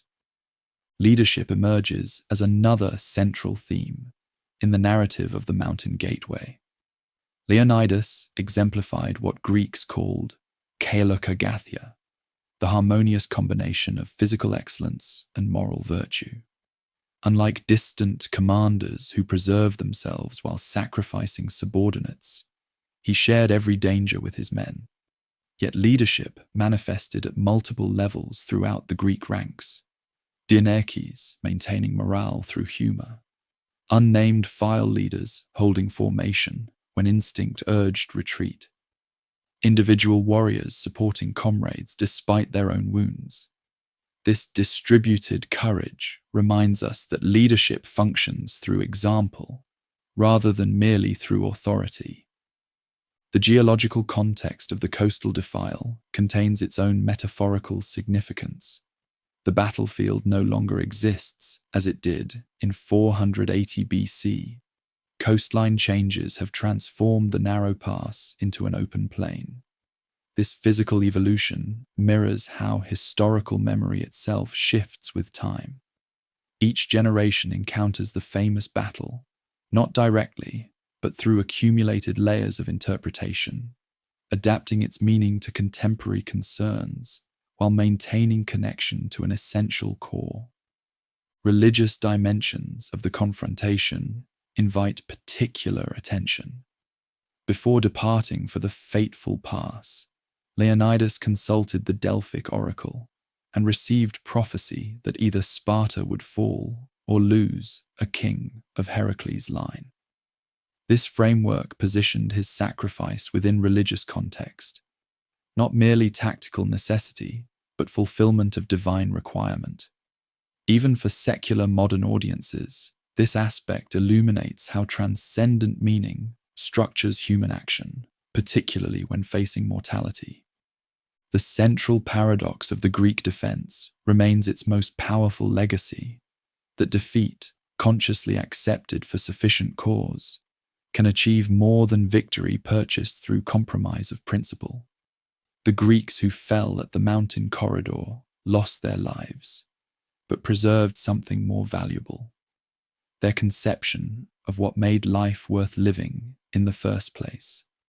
This seeming contradiction contains profound wisdom about human dignity and the ultimate sources of meaning. In our turbulent age, where certainties dissolve and traditional values face constant challenge, the Spartan stand offers rare fixed point for orientation, not because its lessons provide simple answers to complex questions, but because it reminds us that certain human experiences, courage, sacrifice, loyalty, principle, transcend historical particularity. The Spartans who combed their hair before meeting death, the Thespians who volunteered to remain when they might have withdrawn, even the Persian warriors who charged repeatedly into the hot gates despite witnessing their comrades' fate, all testify to capacities for transcendence embedded within our shared humanity. Perhaps most valuable for contemporary audiences is the battle's fundamental message about resistance itself. When Leonidas was commanded to lay down his arms, he responded with the laconic phrase, "Mollen lebe," come and take them. This defiance against overwhelming power contains seeds of all human liberation struggles. It reminds us that while physical subjugation may sometimes prove unavoidable, internal surrender remains always a choice. Freedom exists not merely as absence of constraint, but as presence of will. The enduring resonance of the mountain pass defense suggests something essential about how humans construct meaning from mortality. We are, uniquely among creatures, aware of our inevitable end. This awareness could paralyze us with despair or hedonism, living desperately before darkness descends. Yet throughout history, humans have discovered another possibility: that conscious acceptance of death for sufficient cause transforms finite existence into meaningful participation in something larger than individual life. This transformation occurred at the Hot Gates. A military engagement lasting mere days somehow transcended its immediate context to become touchstone for human aspiration across millennia. The legendary stand reminds us that physical courage, while admirable, matters less than moral courage. The capacity to face unpleasant truth and act according to principle rather than expedience or self-preservation. As our journey through this ancient story concludes, we return to the stark mountainside where it unfolded. Though centuries have passed and the physical landscape has changed, something eternal remains in that narrow pass between mountain and sea. There, for a brief moment in the vast expanse of time, a small band of warriors demonstrated what humans can become when inspired by liberty, bound by brotherhood, and guided by laws they deem worthy of the ultimate sacrifice. Their example echoes still across oceans and ages, reminding us that in our own confrontations with overwhelming odds, whether physical threats, moral challenges, or spiritual doubts, we too might find within ourselves the capacity for transcendent courage. Not because we are Spartans, but because we share with them the essential human condition. Mortal creatures capable of immortal deeds, finite beings touched by infinite aspirations, dust that dreams of stars.